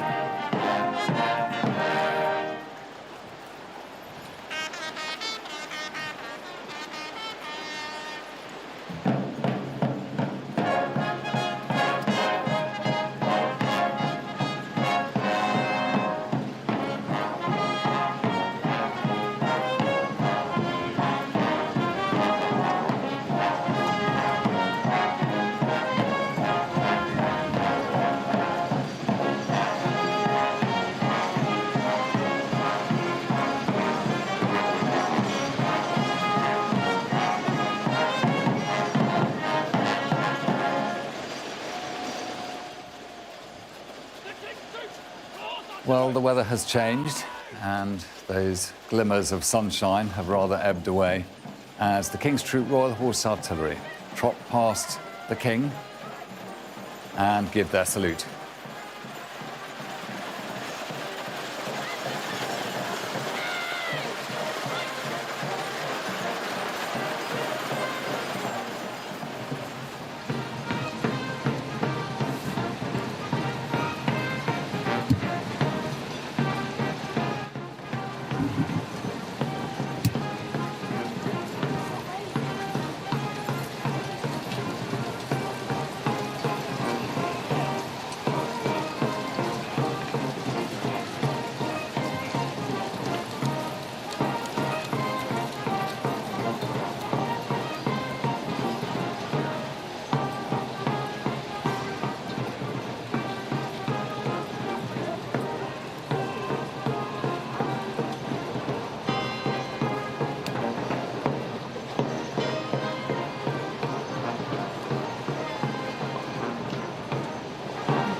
And the guns will now leave Horse Guards and make their way down the Mall in order to fire their guns in salute to mark the King's official birthday from Green Park, just beside Buckingham Palace, at a few minutes to 1 o'clock. So they will now leave the parade as the final salutes are given by the Blues and Royals as they pass the King, their Colonel-in-Chief.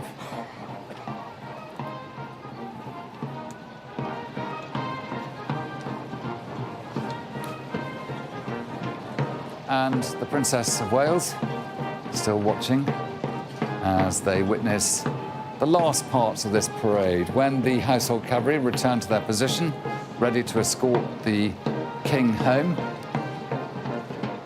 Members of the royal family in the Major General's office will go down and return themselves from the rear of this building and up round Admiralty Arch and down the Mall to get back to Buckingham Palace before the King, as the drum majors stand ready and all those here prepare to give the final salute to His Majesty the King. And we'll get the chance to see the colour lowered for the last time when Lieutenant Harry Winterbottom will make his salute. But first of all, the Household Cavalry Mounted Band leaves Horse Guards Parade. And when everything is ready after that, it takes a bit of time. The salute will be given by the Field Officer and Brigade Waiting, who will be on horseback at the centre of this parade ground. And he will give his salute to the King. The weather's been very remarkable today. Very strong rain and then moments of wonderful sunshine. But for all of us, this is the weather we've come to know this summer.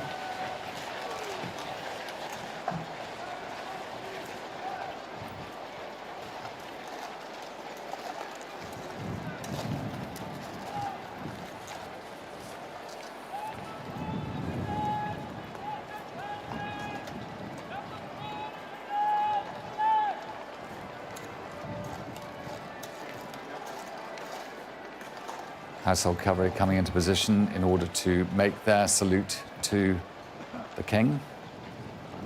And for the Field Officer Brigade waiting there, Lieutenant Colonel James Colby, whose normal job is to command London Central Garrison, of which number 9 Company Irish Guards is a part. He therefore has the privilege of commanding this parade. He waits till it's all settled, he gets a signal and gives the royal salute.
The Field Officer Brigade waiting will now prepare the Guards to march back to Buckingham Palace. And ever since 1913, when King George V changed the rules to make sure that he led his own soldiers, so that has been maintained. And the King will lead these soldiers, who now have to be put into a different arrangement in order for that march past to take place.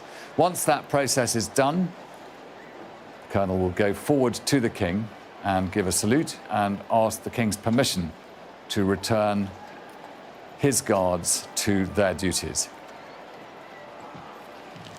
Meanwhile, the members of the royal family in the office above the arch will be leaving and will make their way back down to Buckingham Palace down the Mall. For the King, it's a very special day. He has witnessed for the second time as sovereign the King's birthday parade. He stood in for the late Queen for her final birthday parade, the last Queen's birthday parade, but for the King, who has on his shoulder the cipher of his mother, E2R, because he was her aide-de-camp for many years. He carries that forward. But this is the first time we've seen him dressed as Colonel-in-Chief of the Irish Guards. And the reorganisation of His Majesty's Guards so that they can return to their duties. And interestingly, the escort to the colour, who will march down with the colour, will peel off and go into Buckingham Palace, where they then become the new guard. So they still have a whole changing the guard ceremony ahead. It's a long day for them.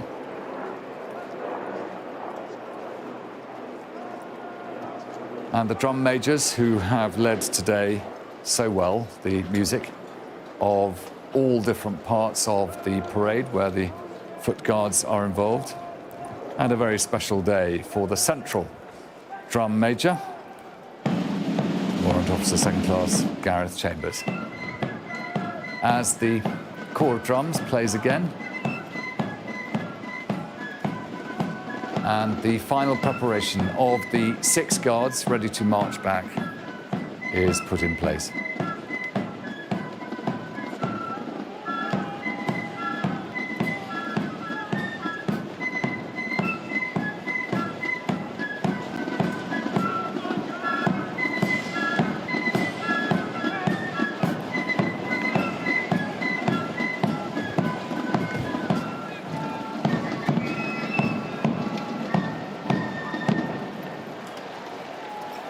We can see the household cavalry moving into position in the Horse Guards approach road so that they can lead ahead of the guards as they go back to Buckingham Palace. And it will not be until the Garrison Sergeant Major, who will be standing at the corner of Horse Guards approach road, will give his salute. He's quite a figure. He organised the coronation procession, and he's made changes today to give a sense of all the troops making their way up here. But he will be standing at the corner where he can see members of the royal family leaving on their carriages, and also the household cavalry getting into position. And when he salutes, the field officer on his white charger will have the signal to go and move forward as the rain just pours down here in Horse Guards. Many of these soldiers will be on parade again on Monday for the service of the Order of the Garter at Windsor Castle, and for them, a weekend in the drawing room.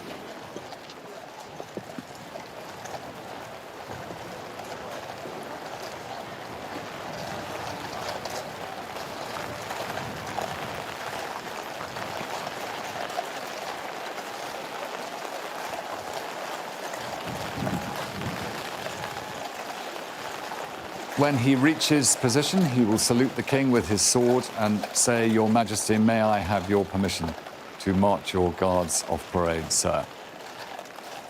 And we might just hear it.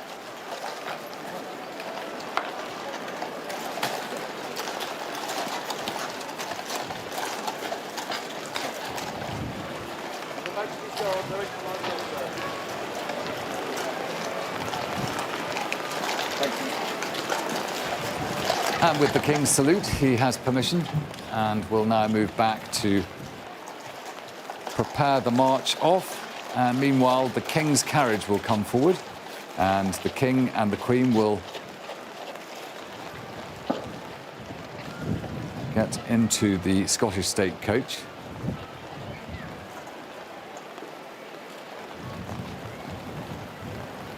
But the commands have been perfect today. The Field Officer and Brigade Waiting will be very pleased. At the end of the parade, he will meet the King and will go up to the centre room of the balcony, and he will hear what the King thought firsthand.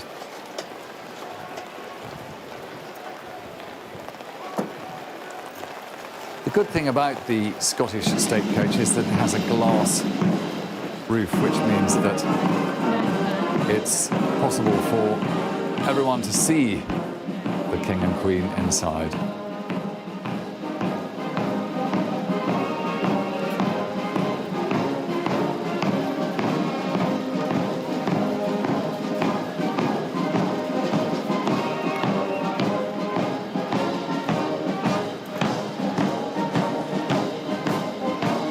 King's extra equerry from the Coldstream Guards there, holding an umbrella over the Queen.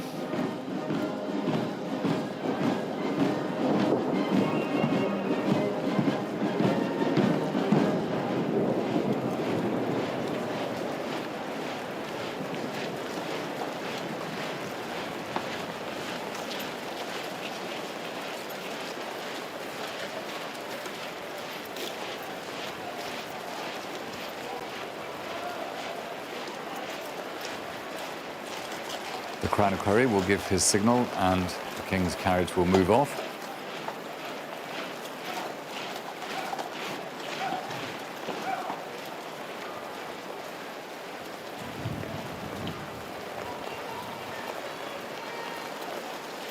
And the summer weather just carries on.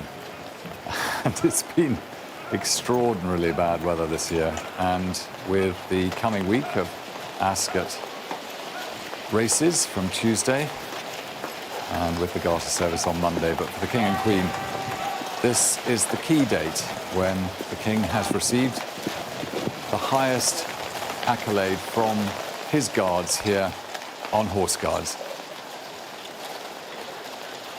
And following the King is the carriage containing the Princess of Wales as Colonel of the Irish Guards. She must be incredibly proud of her regiment today, and still her children fascinated by everything they see, and who wouldn't be, as the rain definitely pouring down here.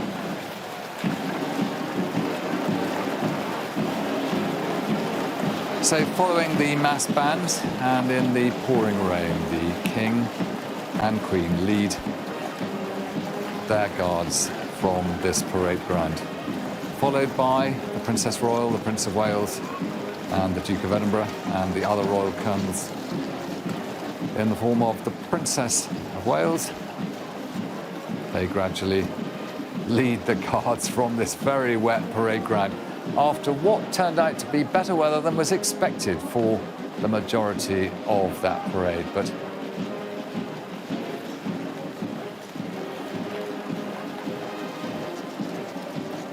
and the King will be led by the mass bands down to Buckingham Palace, where outside its gates he will receive another march past as each of the guards, numbers 2 to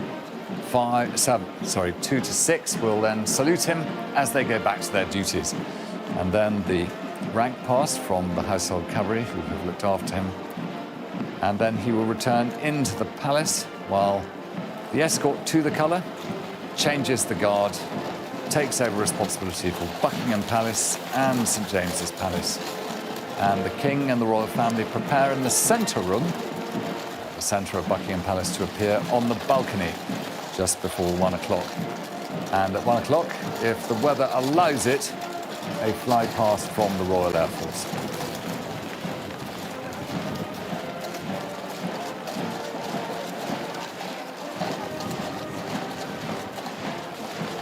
But it's a sea of umbrellas now as the King takes leave of his parade ground here and up Horse Guards Approach Road, past the flags of the nations of which he is head of the Commonwealth, some of which, of course, he is also head of state as King. King of 15 nations, including, of course, the United Kingdom. But it's been special to see the Princess of Wales following on behind the other royal colonels.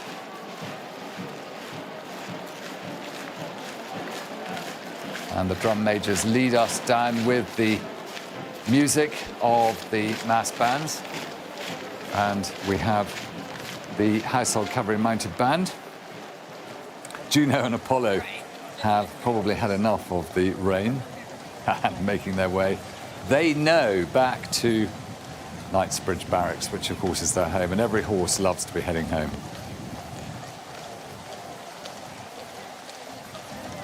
The gold coats that are worn by the musicians were paid for by the City of London at the restoration of the crown in 1660.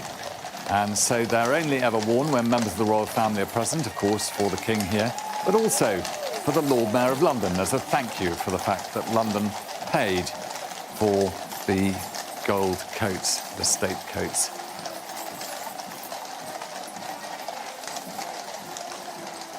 The King and Queen, well lit inside the Scottish State Coach, which has its own electronic lighting. The Duke of Edinburgh, the Princess Royal there.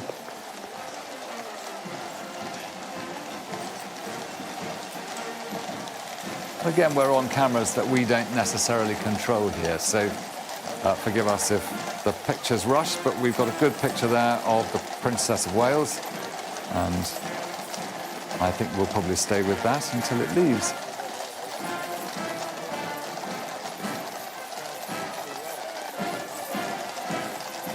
And they're witnessed there by the commanding officer of the streetliners. He and his adjutant, Lieutenant Colonel Andrew Breach of the Welsh Guards, and his adjutant, Captain Joseph Wilkinson, with their Sergeant Major, Warrant Officer First Class John McAvoy, have been making sure that all is perfect as they salute further members of the royal family as they pass. And the colours that we saw trooped also past drenched spectators. There's the Grenadiers and the Irish Guards, and also you can see the flash of the bayonets that were fixed at the beginning of the parade, and the drill sergeant shouting out left, right, left to keep them all in step.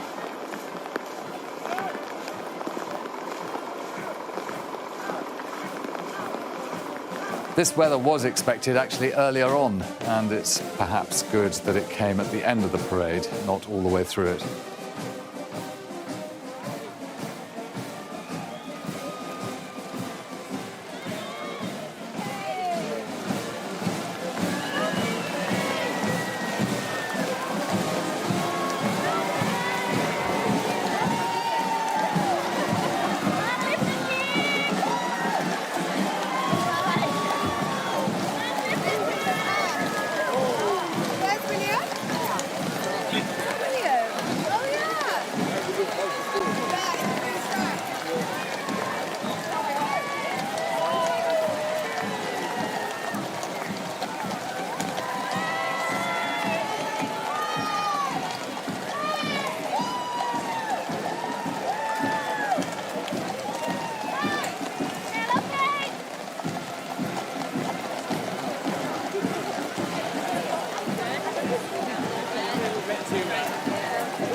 The Mall is uniquely marked with a red tint to the tarmac, and they put a special iron into the making of the tarmac, which gives this sort of red carpet approach to this principal avenue to Buckingham Palace. The Mall was, of course, here before Arlington House was built there and before Buckingham House. In fact, the two houses were built in line with the Mall, and the Mall got its name because people used to play a game called Pall Mall, which they threw silver balls close to one another, rather like if you walk around Paris, they still do today. But you can see at Buckingham Palace the balcony waiting for a rather damp return of the King and Queen, and you can see where they are due to leave the carriage again and go and watch the parade from that position. I don't know whether that's what the King will choose to do, but we'll see in due course. This is pretty strong rain, and yet you can see on the left, just inside there, you could see the guard formed by the Queen's Gurkha engineers waiting to dismount guard and hand over to the escort to the colour, who are coming down There are the Coldstream Guards with their red plumes on the right-hand side of their bearskin cap, and their buttons on their backs are in pairs.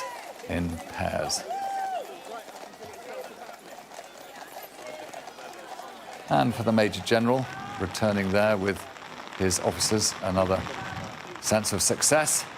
Members of the household inside the railings of Buckingham Palace. It's a great privilege for them to come and watch this, although in this weather, maybe there are better days. And the policemen, you'll notice, have got their white gloves on, as it's a state occasion. And on the left-hand side, you can see the dismounting guard of the soldiers in blue uniforms of the Queen's Gurkha Engineers. And they have been on guard here at Buckingham Palace, at the Tower of London and at Windsor Castle for the last 24 hours. And for them, they'll dismount, return to their barracks, which is over near Woolwich, and then make their way for a weekend. But it's not long now until the Household Division with the King reappear back down the Mall and around the wedding cake, as it's known, the great memorial to Queen Victoria, which was put up in 1913, pretty much the same time that the frontage you see on Buckingham Palace, which is a new front that was attached in stone to the old building, which was designed by Sir Aston Webb. As the lifeguards, with their cuirasses, which is the armour that they wear, front and rear, to breastplate and rear plate. That's the first, and this is the second squadron of the Sovereign's escort. The third, formed by the Blues and Royals, and still waiting at Buckingham Palace for the majority of the troops to appear.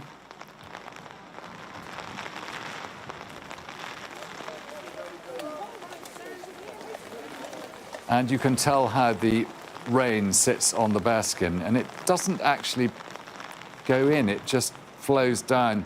There have been many discussions about replacing it with synthetic equivalent, but nothing operates quite the same way as the bearskin caps that exist today and have been used by the Household Division since they were taken from the French during the Battle of Waterloo in 1815. The block man is coming forward from the Royal Mews. He's carrying a block which will be placed under the wheel of the Scottish state coach when it comes to a halt for the King.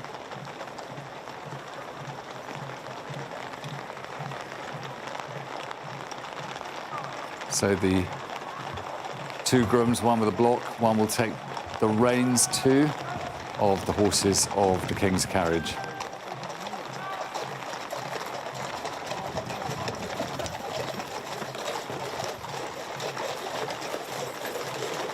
Household Cavalry mounted band will take their position for this stage of the parade.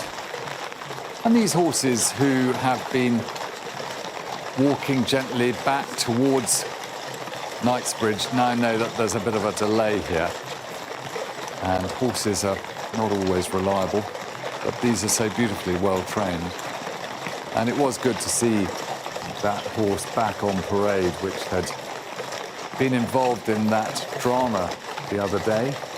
And two other horses that were also injured are shortly going to be back with the regiment doing their duties. The King's cipher on the back of the state coats, CR, Charles Rex, and the three numerals, numeral 3 from the Roman tradition. It's quite difficult to see the Princess of Wales through all these cameras and dripping umbrellas.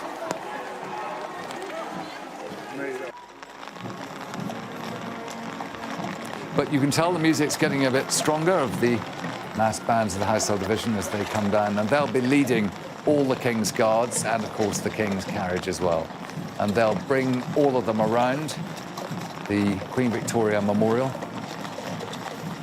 and will enable the King to dismount and for the final time review, and in his opportunity to thank them for all they've done, all the training, all the preparation, and the fact that day by day the Guards, whilst carrying out their normal military duties and preparing for war, provide a guard on the King's palaces or wherever he is, and if he has visitors from abroad, provide guards of honour.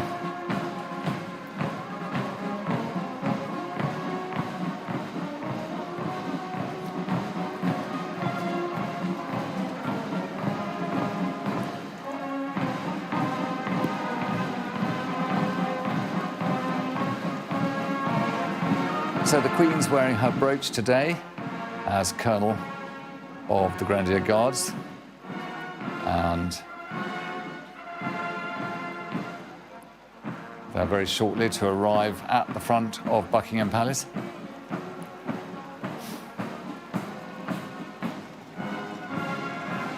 These great bronze statues that represent industry, agriculture, and all the elements that were seen to be so important in Queen Victoria's life for the growth of Britain and what it was then committed to.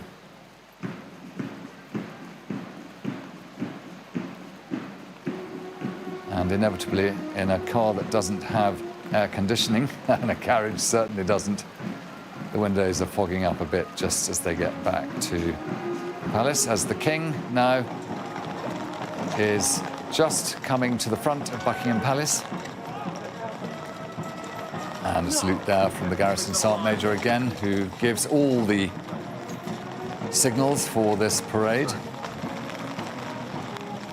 And again, we have no control of this particular camera as we look across to the North Centre Gate. And there's the Duke of Edinburgh, the Princess Royal.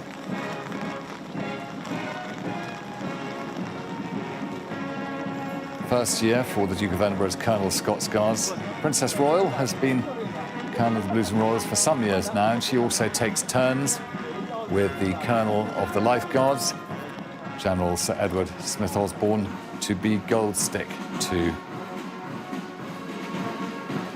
the King and Princess of Wales with their children.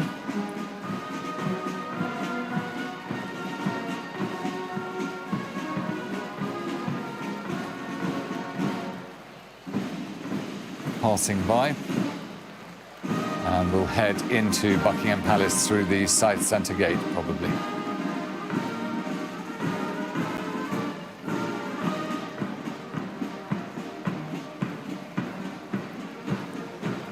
So the King in position, taking the salute of all those passing.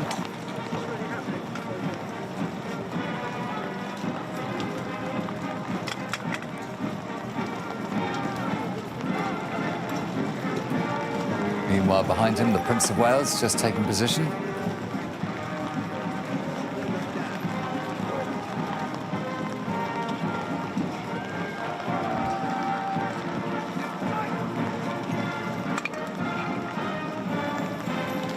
And the royal colonels all preparing to watch their troops coming back to their barracks and passing by the palace in gratitude as the King takes another salute.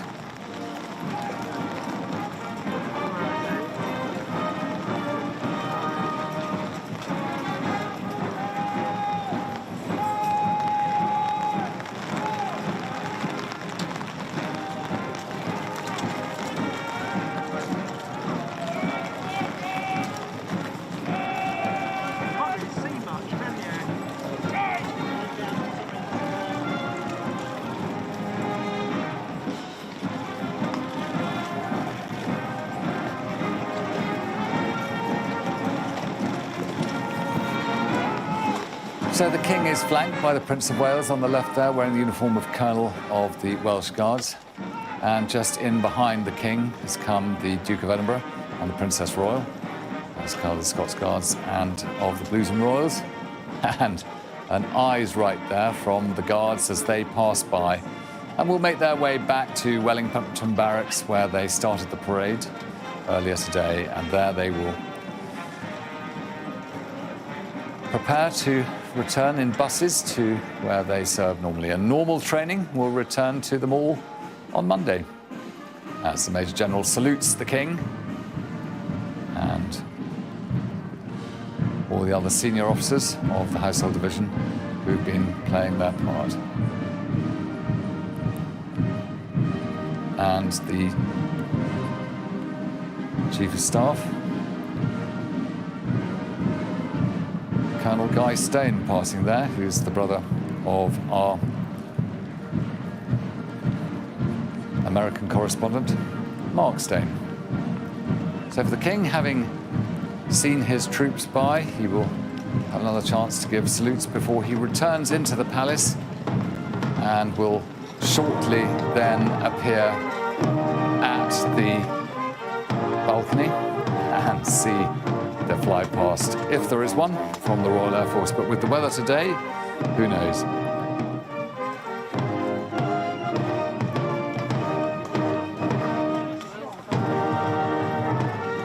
So this music is being played so that the King can receive the march past or rank past of the Household Cavalry. First, the Life Guards, who formed the 1st and 2nd squadron of his escort.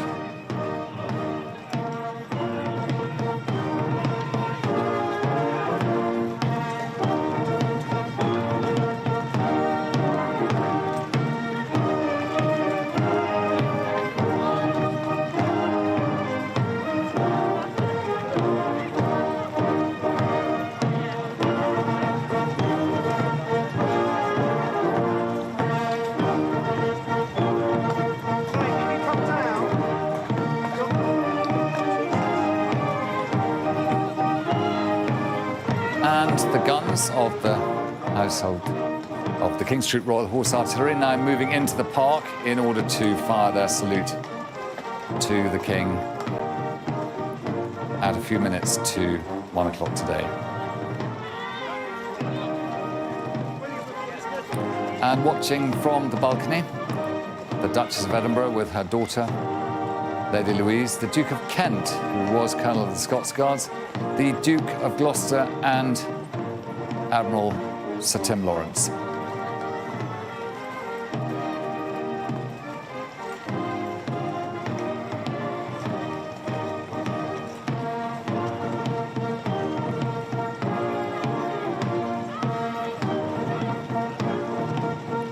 And you can hear the subsection commanders shouting out their orders to all the postilion riders who salute with their whips with an eyes left.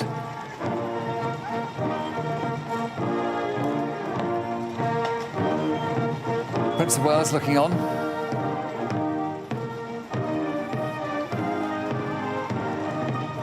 And the white and green plume of the Welsh Guards and the leek at his collar. The white and green comes from the colours of the House of Tudor, from which, of course, the King descends.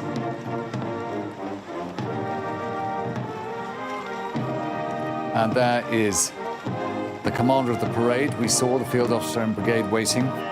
He did a marvellous job, giving all the words of command, Lieutenant Colonel James Colby, watching as the mounted elements of this parade take their leave of the King, as the Princess Royal will now have the chance to see the Life Guards first and then the Blues and Royals rank past the King. And meanwhile, on the Mall, the police are bringing down those who wish to come and watch the balcony appearance. This is tried and tested. It takes time. They're aiming towards Buckingham Palace. It's also a way of bringing a number of the troops who've taken part in the earlier events up at Horse Guards, and a lot of the cadets who wanted to take part to get the chance to get down and watch the balcony appearance. For them, it's quite a day out. And I suppose, like a lot of the cadet camps that they go on, it's rained quite a lot.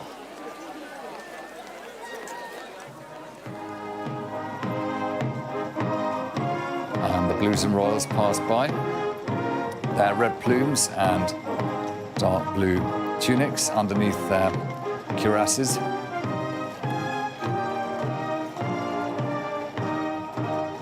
And at the back there, the farriers with the famous black plume to mark the farrier who comes forward to deal with a wounded horse.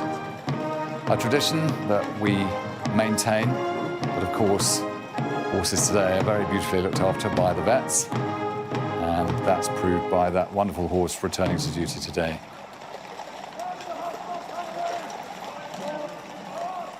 Meanwhile, coming to see the King, the public and their umbrellas. And some of those who were watching the parade at Horse Guards, probably former officers in the Guards regiments, coming down with their top hats on. It's a long walk, but we've seen the soldiers do it. The King taking the last salutes.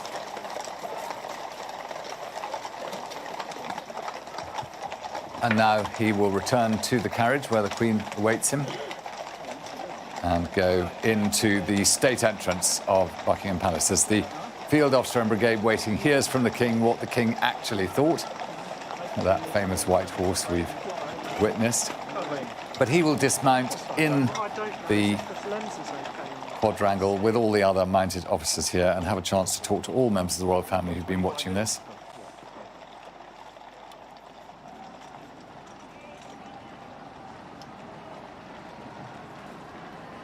Our last sighting of the Scottish state coach as it takes the King and Queen back through the centre arch.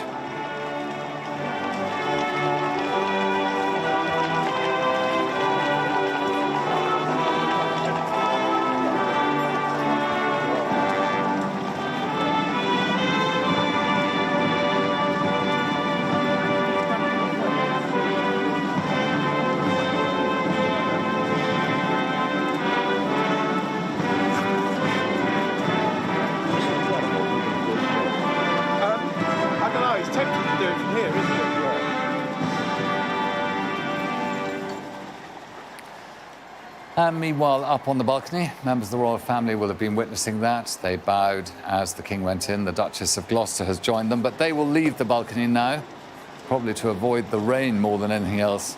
And they will come out again when the King and Queen come just before 1 o'clock. But the ceremonial itself is broadly at an end, and it does seem as though everything, apart from the weather, has gone remarkably well.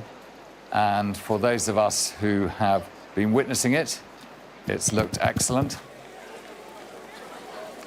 And those who want to see more making their way down to witness the balcony appearance. It's free to anybody who wants to come along and join in and witness this moment. The police gradually bring those who do down, but the weather is not going to be ideal to encourage that today.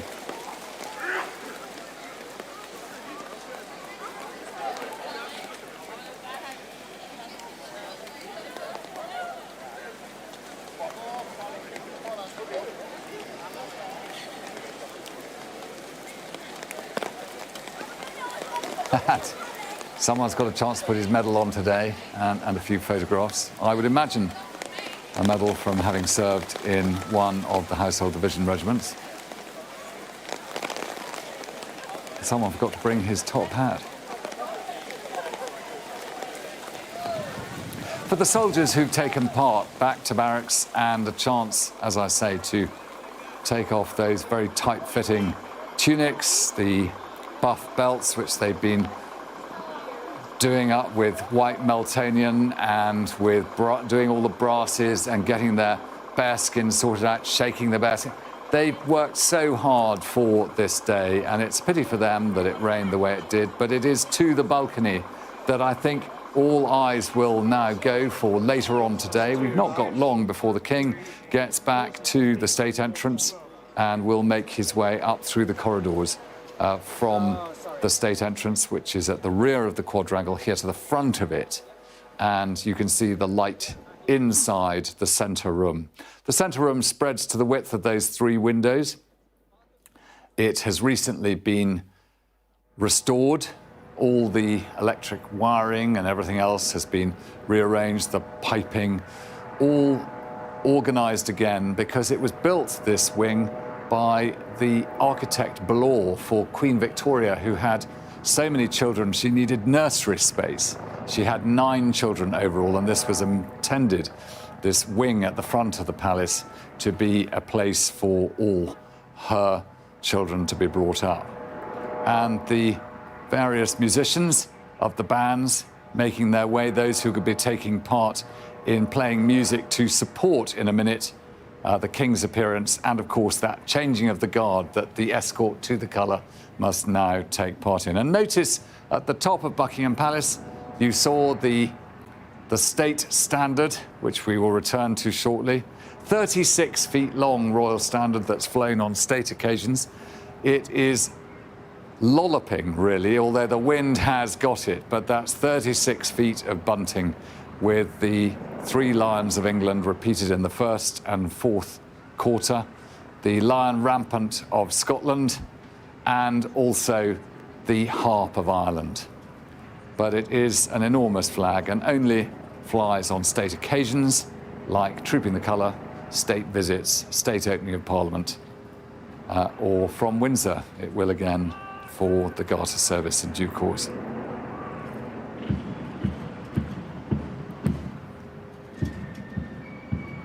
So while the royal family are organising themselves, having a glass of lemon refresher or whatever they need, just to talk about what they've seen. Remember, what you have is a gathering amongst the royal family of the colonels of the many regiments. They'll be meeting with the 2 colonels who are not members of the royal family, and all of them chatting with the Major General who has delivered this parade, Major General James Bowder, his Chief of Staff, Colonel Guy Stone, the other members of the Headquarters Household Division who have the privilege of gathering. There'll also be representatives of the Royal Air Force as we see the Corps of Drums of the, my eyesight's not particularly good, I think Grenadiers, heading back into Buckingham Palace, and in order to later on take the St James's Palace detachment of the New Guard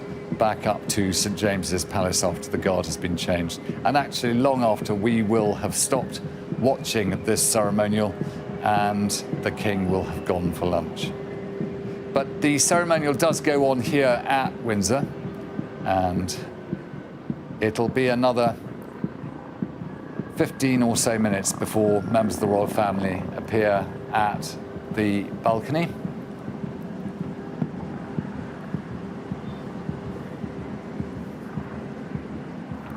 However, in 2 minutes' time, we will have a gun salute fired by the King's Troop Royal Horse Artillery, whose 13-pounder quick-fire field guns will fire a 41-gun salute. They'll fire 21 guns as a salute to the King, and an extra 20 guns because it is a royal park.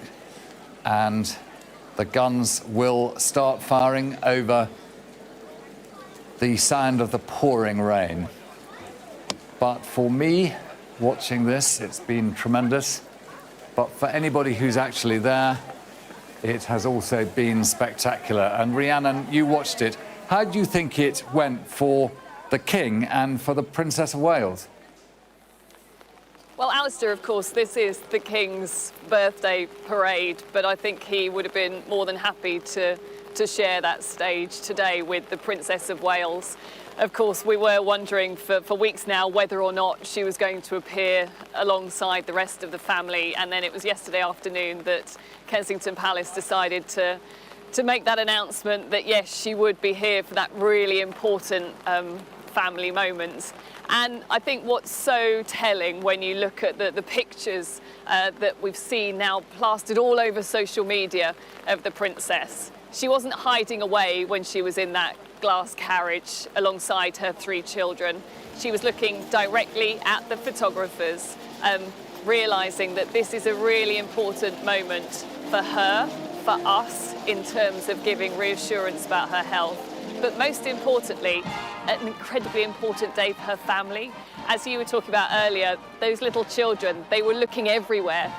They love this day, they love the ceremonial, they love all of the marching, the pageantry, and which little children wouldn't enjoy spending a bit of time travelling in one of those carriages. So I think for her it was also going to be really important for her to be there alongside them, because of course they don't get involved in many royal events. William and Kate are very sensitive about what they are involved in, so for her to be alongside them was very important indeed. It has to be said, adding to the drama was that torrential rain that started towards the end of the ceremonial event that you were so expertly commentating over at Horse Guards Parade. It was absolutely torrential. We're all drenched. I can't help but think about the members of the royal family who were on horseback, so Prince William, Princess Anne and Prince Edward, and I suspect inside now they're probably drying out a little bit before they head out onto the balcony, and of course we are still waiting to find out whether or not that spectacular fly past is going to take place.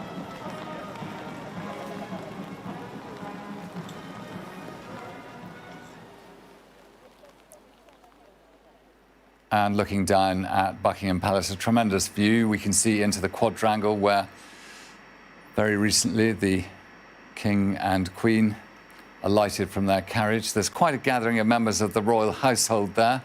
But meanwhile, the King and Queen and other members of the family will be coming through the building on this side and making their way to the left-hand side, where, of course, the central room is. And you get a chance to look back over towards Wellington Barracks there, and the Queen Victoria Memorial at the centre of the parade ground that we watched all the troops in before. And Rhiannon, you're in the middle of all that rain. Well, thankfully now it's started to ease a little bit, just as the crowds are being moved down into the front of Buckingham Palace, because of course, this is a big day for all of those people who've wanted to see members of the royal family. It always attracts a really big crowd. But today, of course, there's the added poignance, the added significance after what has been a really difficult 6 months for the royal family. It was a couple of weeks ago that we had confirmation that the King would be able to take part. Of course, it's different from last year. Last year we had that incredible sight, seeing the King travelling on horseback up and down the Mall to Horse Guards Parade. This year, of course, he also is dealing with his own cancer diagnosis. We know that he is still undergoing treatment, and while the doctors have given him the green light, and we know that he is a man who probably would have been desperate to get back to official duties, they are still having to alter a little bit what he can do. So today, having to travel in a coach alongside the Queen instead, but no doubt still enjoying the day as much as he could. It is always amazing to see the crowds moving down in front of Buckingham Palace. This time, of course, the brollies are up, trying to protect them a little bit from the rain. And yeah, we now wait to see members of the royal family on the balcony, which is always a really important moment, as you were reflecting on. It's an important day of the year where all of the calendars, the busy diaries of the royal family actually coincide. They don't often all get to spend time together, and I think that for the Princess of Wales is another reason why today was an important moment for her to be back alongside her family. And while this was always going to be an important moment where the family could publicly come out and show their support for the monarch, I think it's also going to be a very important display for all of them when it comes to their ongoing support for the Princess of Wales, who, we keep being reminded, yes, she's back in front of the cameras today, but this isn't her officially returning to work. As she yesterday in her very moving statement talked about having good days and bad days, the fact she's still undergoing that preventative chemotherapy treatment, and that's going to go on for a few months. But it has been hugely exciting, I think, for the crowds today to see her back with her children after what has been months of huge concern about her health.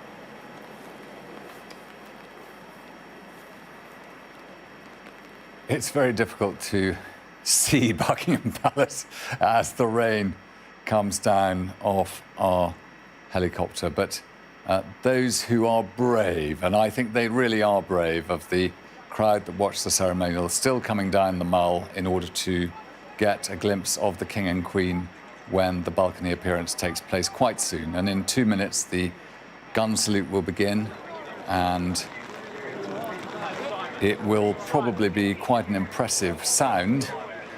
And it's not far away, just through those trees there will be the guns. And for this crowd, just gradually brought forward, they have to keep them a distance from the gates because they're still open for the remnant of the ceremonial of the changing of the guard and for the troops to leave, to go back to their barracks, to other parts of the royal estate where they will be playing their part on guard. See over there, the white building above the trees of Clarence House, where the King and Queen live most of the time at the moment, while Buckingham Palace is being restored, and the West End and up towards North London. But it is a matter of just waiting now for the King and Queen to appear. They'll probably come out pretty much to coincide with the gun salute starting at 12:52. But you always get a little bit of a hint when the pages of the presents start to just fiddle with those lace curtains that just cover down the front to give a little bit of privacy to the royal family inside. So, Rhiannon, the royal family will be pretty well assembled in the centre room at the moment. Well, we're not sure whether this was perfectly timed, but we currently have some of the bands playing Somewhere Over the Rainbow from Wizard of Oz, which couldn't feel more apt as we're all still standing here with our brollies. I can just about see a little bit of blue sky over Buckingham Palace, where we can also see that splendid state standard flying in the wind there. And there we go, the gun salutes begin.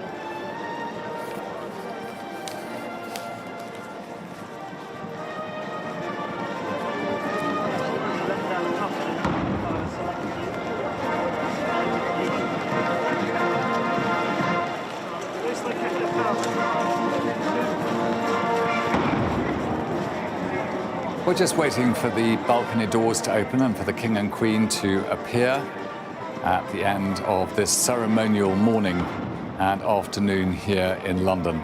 And also we're hearing the gun salute, 41 gun salute, being fired just outside Buckingham Palace.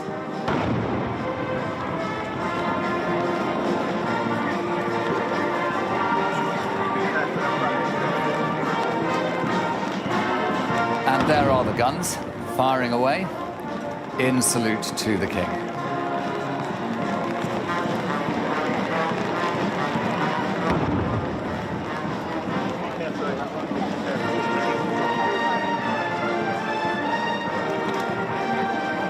The horses and limbers just wait a little distance from the guns there, just to keep them out of danger.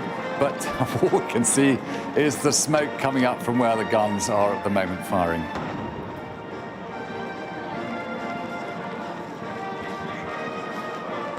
And at 1 o'clock, there'll be a fly past, we believe, from the Royal Air Force. If they believe that the weather is still all right for it, there will be a fly past in 10 waves of aircraft, which I will do my best to explain to you as they pass. I think that the trouble is, as we aim our cameras into the sky, the rain is such that it may be very quickly difficult to see the aircraft that are coming.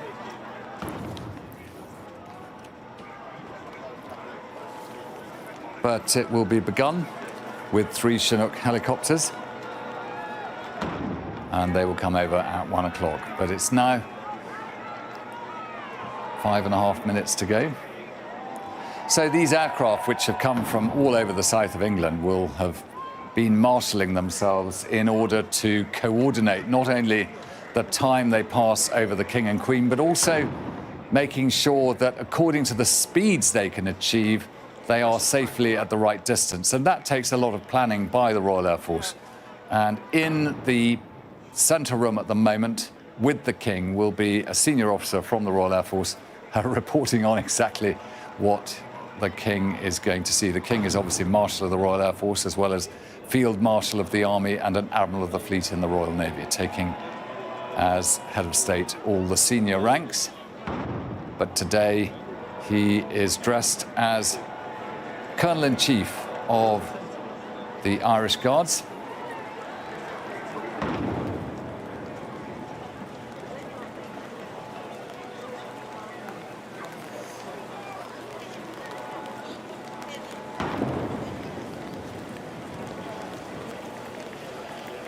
It looks like the weather's getting a bit better as one looks above the Mall.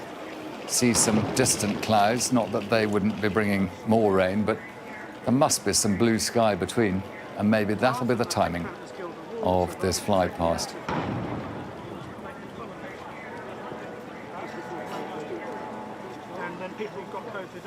We expect that the King and Queen will come out alone to start with and then invite other members of the royal family. Those in uniform, of course, hold the appointment as colonel of one of the King's Household Division regiments.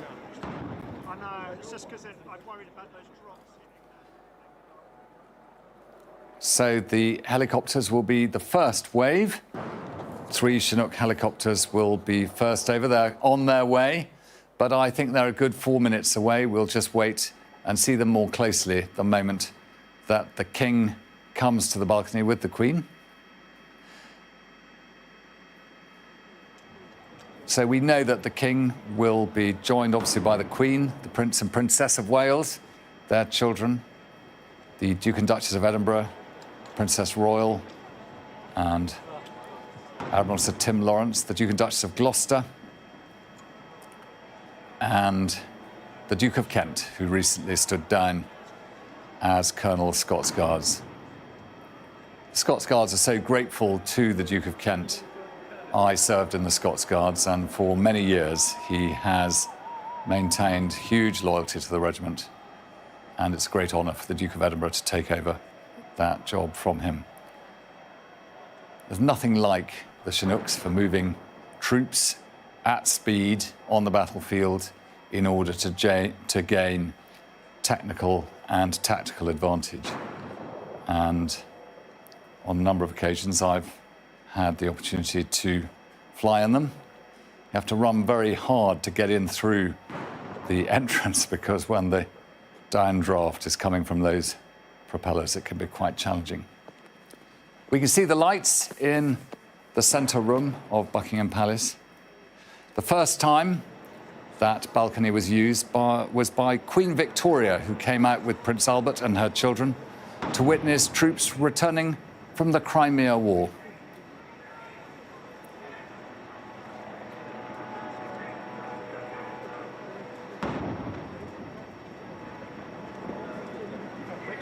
The royal family will not be wearing headdress from the balcony because, of course, this is part of the indoors of their house. So we'll get to see people without their bearskins, which makes it very difficult to see people's eyes. In order to put a bearskin on, you put your hands over your eyes and somebody will just brush the fur over the hand, and then you take your hands away, and then it's perfect for the parade.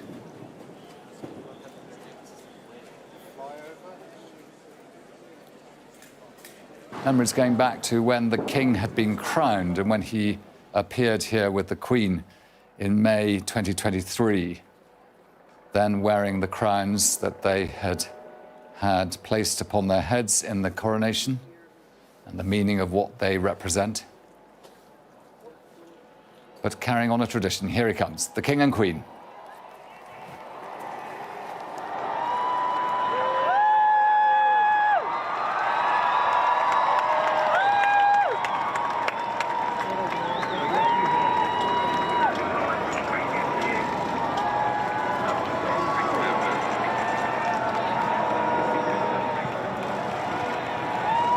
Prince and Princess of Wales with their children, and then on the left, Duke and Duchess of Gloucester, Duke and Duchess of Edinburgh just to the right of the Queen, and the Duke of Kent off to the right. And here come those Chinooks.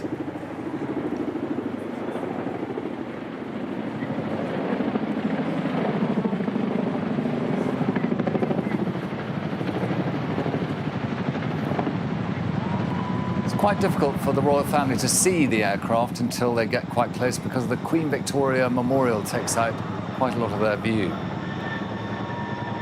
It's 1 o'clock. You're watching Sky News and the King's birthday parade as the royal family appear on the balcony to witness the flight past to mark the King's official birthday by the Royal Air Force. And that aircraft is wearing the D-Day markings of black and white around its fuselage, which we remember from the commemorations recently.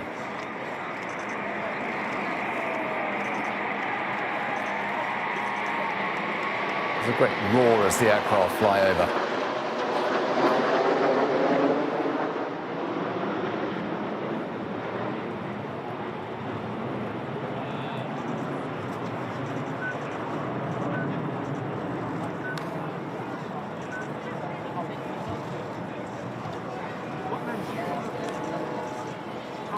So the single C-17 Globemaster, one of the great transport planes of the Royal Air Force, which enable large movement of troops from one operational theatre to another.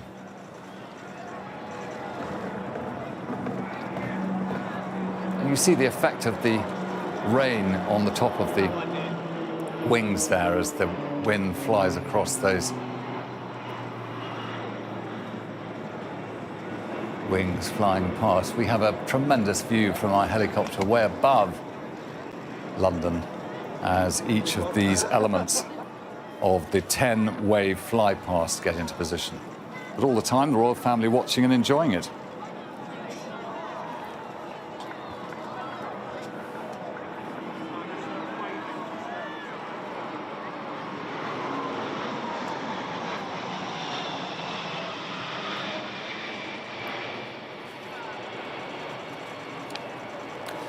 A Poseidon there with two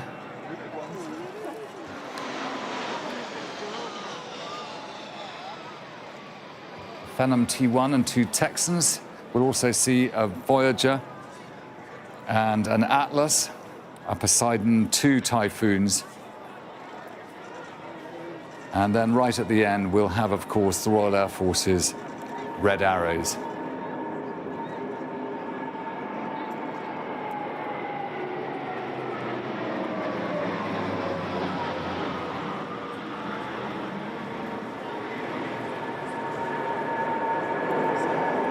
All the aircraft coming at different speeds, not least coming at the rear, the Red Arrows, and when we see them, it'll make such a fantastic sight as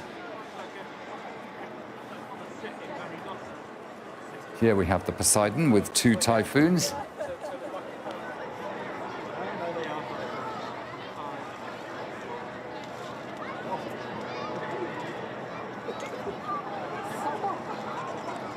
It's amazing the view they get of London and the line that they have to draw across the palace and then peel off quite sharply in order to avoid the airspace required for London Heathrow and indeed London Gatwick and London City airports. All three have to be, to a degree, held back during this fly-past period.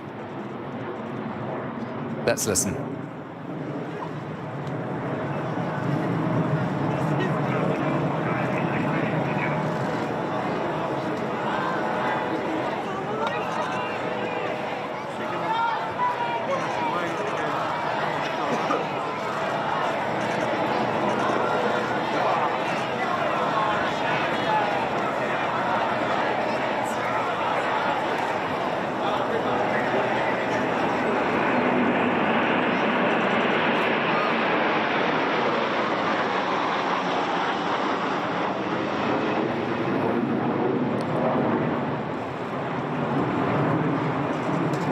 And it's very sad that because of the accident that took place with one of the memorial flight Spitfires, that we don't have the wonderful roar of the memorial flight today, but all our thoughts with the family and all those involved in that.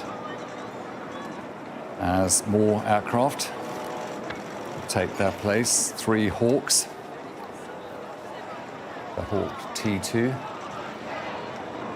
And you can tell that the speed of these aircraft is increasing, which of course needed to be timed to ensure that the slower aircraft are out of the way. They'll be followed by 4 Lightning, probably in a diamond formation. There go the 3 Hawks.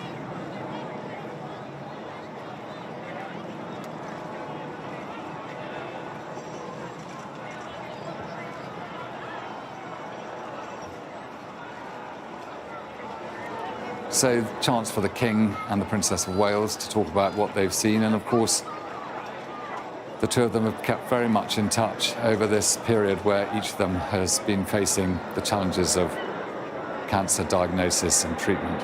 And there are the 4 Lightning, the F-35B, or F-35 Bravo. Lovely glimpses of the River Thames there and Battersea Park.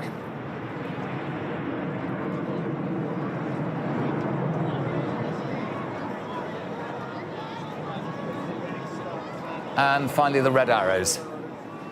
And a very happy birthday to King Charles III on his 2nd official birthday.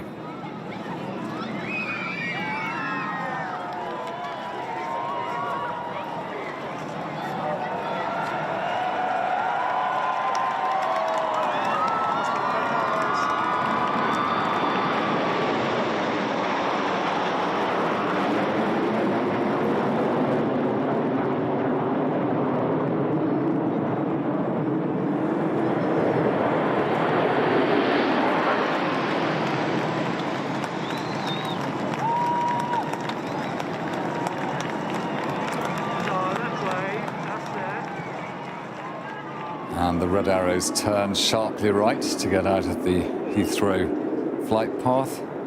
And for the King, the Queen, the Prince and Princess of Wales, this has been a red, white and blue day marking the King's official birthday, but also with the poignancy to see the King and the Princess of Wales on the balcony at Buckingham Palace as the national anthem is played.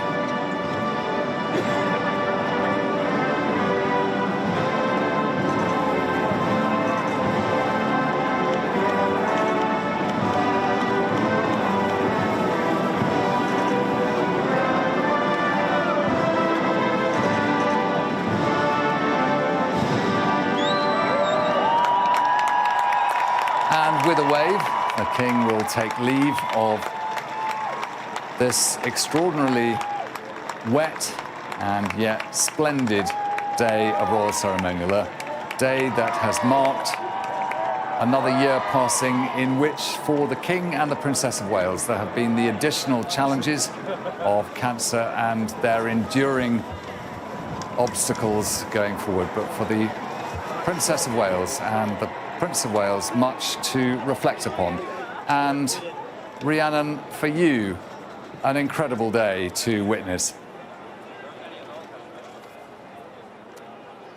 I think, once again, as we've seen year on year, this was a family today coming together for one of those spectacular moments where both the King and the Princess of Wales have talked about the support of the public and how that has been so important for them since they both openly and very honestly discussed their health matters and their own cancer diagnosis. And today, the public were able to come out in their thousands here in front of Buckingham Palace and say a very personal show of support. It is always a spectacular sight to see the hundreds of soldiers, the massed bands parading through the centre of London. And today, despite kind of the very mixed weather, so yeah, now beautiful blue skies as we saw that spectacular fly past. But earlier on, the torrential rain as the royal family made their way back here to Buckingham Palace. You can't imagine what it was like for Prince William, Princess Anne and Prince Edward having to ride through the rain back to Buckingham Palace. But of course, all eyes today really have been on the Princess of Wales after it was only confirmed yesterday that she would take part in Trooping the Colour. And as she said in her statement, she was very much looking forward to being here alongside her family. And yes, for most of us, a family gathering doesn't look anything like this. It doesn't look like the spectacle of trooping the colour. But this every year is a rare moment in the annual calendar when all of the diaries align for members of the royal family. And what they'll be doing now is spending that important family time as all of us enjoy. Again, sharing their news, catching up after what has been a really important day for the family to show their support.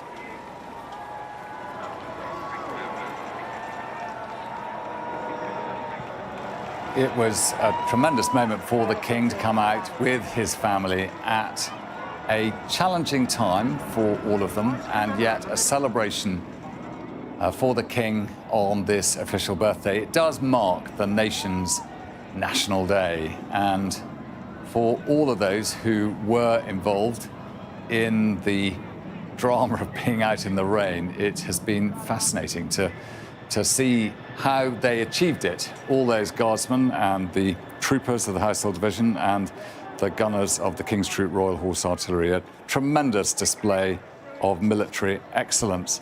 And it is what the armed forces are all about, because the Household Division do this parade on behalf of everyone. And the sun really has found its way into the life of London as the State Standard is beautifully lit up there.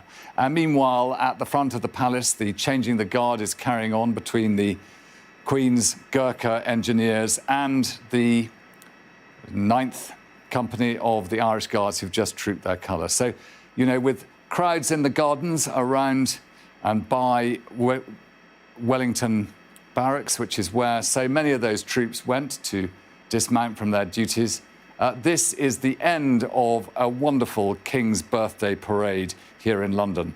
The King and Queen will make their way later on today down to Windsor, and on Monday the King will be at the Garter service in St George's Chapel there. And of course it will enable the royal family to gather again later in the week for Ascot. And Rhiannon, much else going on in the royal family's diary. Yeah, traditionally this is always a really busy time of year. As you've mentioned previously, we have Garter ceremony on Monday, there's Ascot, we've also got the state visit coming up with the Japanese Emperor coming in a couple of weeks' time. Of course, there's also going to be the King's important role when it comes to appointing a Prime Minister, when we finally get to see the general election day take place. So yeah, it's a very busy time of year anyway, but of course there has been questions about how much certainly the King would be able to be involved in events because, of course, of his health, the fact that he is still continuing with that cancer treatment. Also, of course, they mentioned postponing some engagements because of the general election, because of sensitivities around that. And also, of course, the Princess of Wales. We weren't expecting to see her necessarily today. All along, the palace have been very cautious about sharing any updates about her health.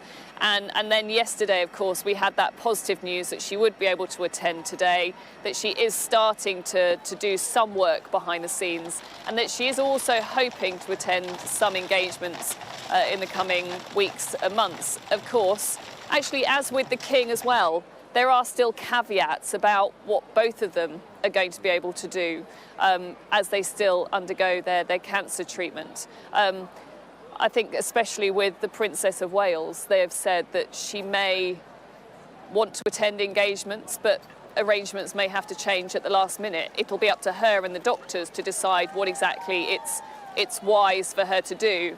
But I think we've also seen that with the King as well, who it has been extraordinary. I've been at a number of engagements with him over the last few weeks, and he has seemed, I'd almost say, giddy to be back out amongst the public, to be out meeting people. It's what he loves most about his role, is being able to get out and hear people's stories and meet as many people as possible. But of course, also with him, as we saw with D-Day, changes are having to be made, alterations to his programme of visits to make sure that he doesn't overdo it. Although we have heard the Queen, of course, saying that sometimes he's not a very good patient when it comes to telling him to slow down.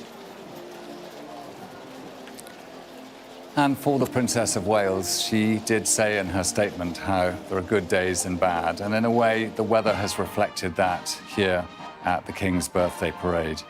The sense that there has been appalling weather, and we can only imagine what challenges have faced the Princess as she has been dealing with her cancer. But for the moment, the King's birthday parade here at Buckingham Palace has ended, with His Majesty as Colonel-in-Chief of the Irish Guards receiving the highest salute the armed forces through his household division can give.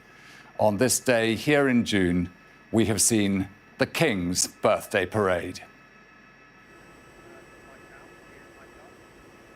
Many thanks to our royal commentator there, Alistair Bruce, and our royal correspondent, Rhiannon Mills. Well, joining me now is Stephen Bates, former Guardian royal correspondent, to talk more about this momentous day for the royal family. Stephen, thanks so much for joining us. Lashings of rain that we saw, but as the flypast appeared in the skies, the sun broke out. Thousands of people down there at Buckingham Palace to watch this as it plays out. I wonder, a very significant day for the Princess of Wales as she works her way through that cancer treatment.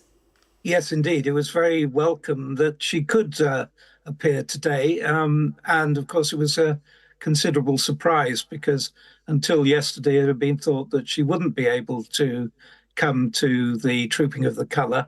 And of course, the King, too, was on parade, literally on parade today, and taking the salute, standing upright for a long, long period while the troops marched past. And so it must have been quite a strain for him, but good to see both of them back in situ. Yeah, of course, Stephen, because the Kate and the King, we have seen over many years, have a very profound bond, and now more so, both having cancer diagnosis earlier this year. A huge day for the royal family, a huge day for the military too.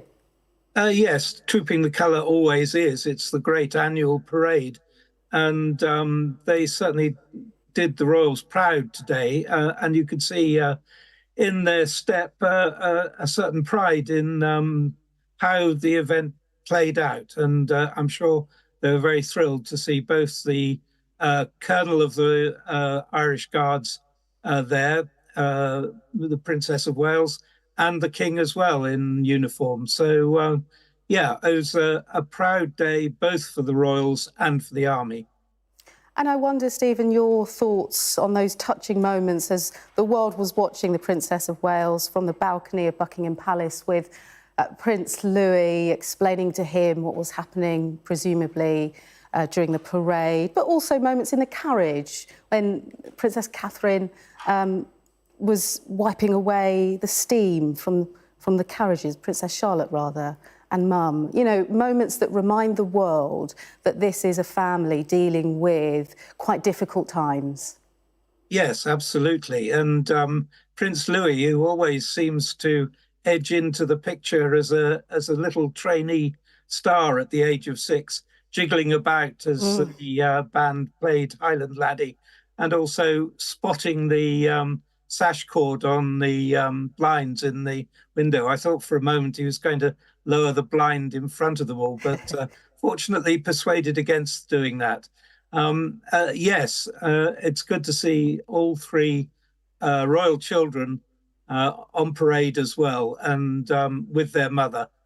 Clearly a very close family and very closely knit together. And Stephen, I wonder your thoughts on the statement yesterday, how the Princess of Wales said, you know, she has good days and bad days, a sentiment from a wife, from a mother, talking directly about an illness that affects so many people. Yes, everyone who's had a cancer diagnosis in the family knows that feeling as they go through treatment. Good days, bad days, the need for rest. and the need for slow recuperation. It's obviously been a very serious and difficult period for Princess Kate, and she's come through it absolutely looking radiant, it has to be said. Thin, desperately thin, I thought today, but smiling and looking absolutely gorgeous. She mentioned, didn't she, in that statement also, saying my treatment is ongoing and will be for a few months more. But this, the first steps back into public life, would have been momentous for her, but also really important for the public. Yes, absolutely. As the late Queen said, we have to be seen to be believed. And certainly Kate was back on form, in public, being seen and smiling today. So those were all tonics to the nation, I'm sure. And a few tweaks, I suppose, Stephen, for the King, not on horseback, but in the carriage. Yes, well, he's 75. He's still undergoing treatment for cancer. So I don't think you could expect him to be prancing about on a horse, especially not on a day like today where it's been showery and raining heavily and then sunshine. But yes, he looks fit and in reasonable health, certainly. And that's also good news for the royal family. Indeed, and the King, when he is meeting members of the public, he's said to be in his element. Just describe to our viewers how important today would have been for King Charles III. Well, it shows him out and about, which is a good thing, a good sign for the future. He's obviously chafed under the restrictions caused by his treatment. He knows he needs to be seen. He knows he needs to be out and about. And today was an example that shows that he can bear quite strenuous activity. It's a long formal ceremony during which he spent a lot of the time standing to attention. And that's tough for anyone at 75 and good for him. But you did get a sense, didn't you, Stephen, of both the King and the Queen enjoying watching the ceremony take place, the Queen tapping her foot as the music lasted out. And that's really important, isn't it, for the public to see also? Yes, it's good to see them both looking to be in good health and certainly not invalids. And the trooping the colour is always a magnificent ceremony. The King has, I think, watched it for the first time when he was a 2-year-old boy in 1951. So he's seen it for the best part of 3/4 of a century. And it's an important day for the royals. It's one of their main public appearances of the year. And good for him that he could make it. And so important to mention how this is a spectacular military event, and it goes back centuries, doesn't it? Let's mark how important the soldiers' work in all of this. 200 horses. We've got live pictures, actually, Stephen. I don't know if you can see, of Buckingham Palace there. But such a big event. So many people go into making this as smooth as it went. Oh yeah, it's a great day for the British Army, apart from anything else. I mean, they train, usually Guards regiments, they train for hours a day. One of the soldiers was saying 6 hours a day for weeks and weeks and weeks. And it absolutely shows. No other army in the world, I suspect, can match the precision and the order and discipline that the British troops show. And they're practicing soldiers. They're not chocolate soldiers. They're soldiers who have a military role apart from a ceremonial one. And certainly when they perform on parade, it's a heart-stopping moment. I always find it evokes memories of the British Army going through battles for hundreds of years. The Thin Red Line, the square at Waterloo, and they're still performing like that.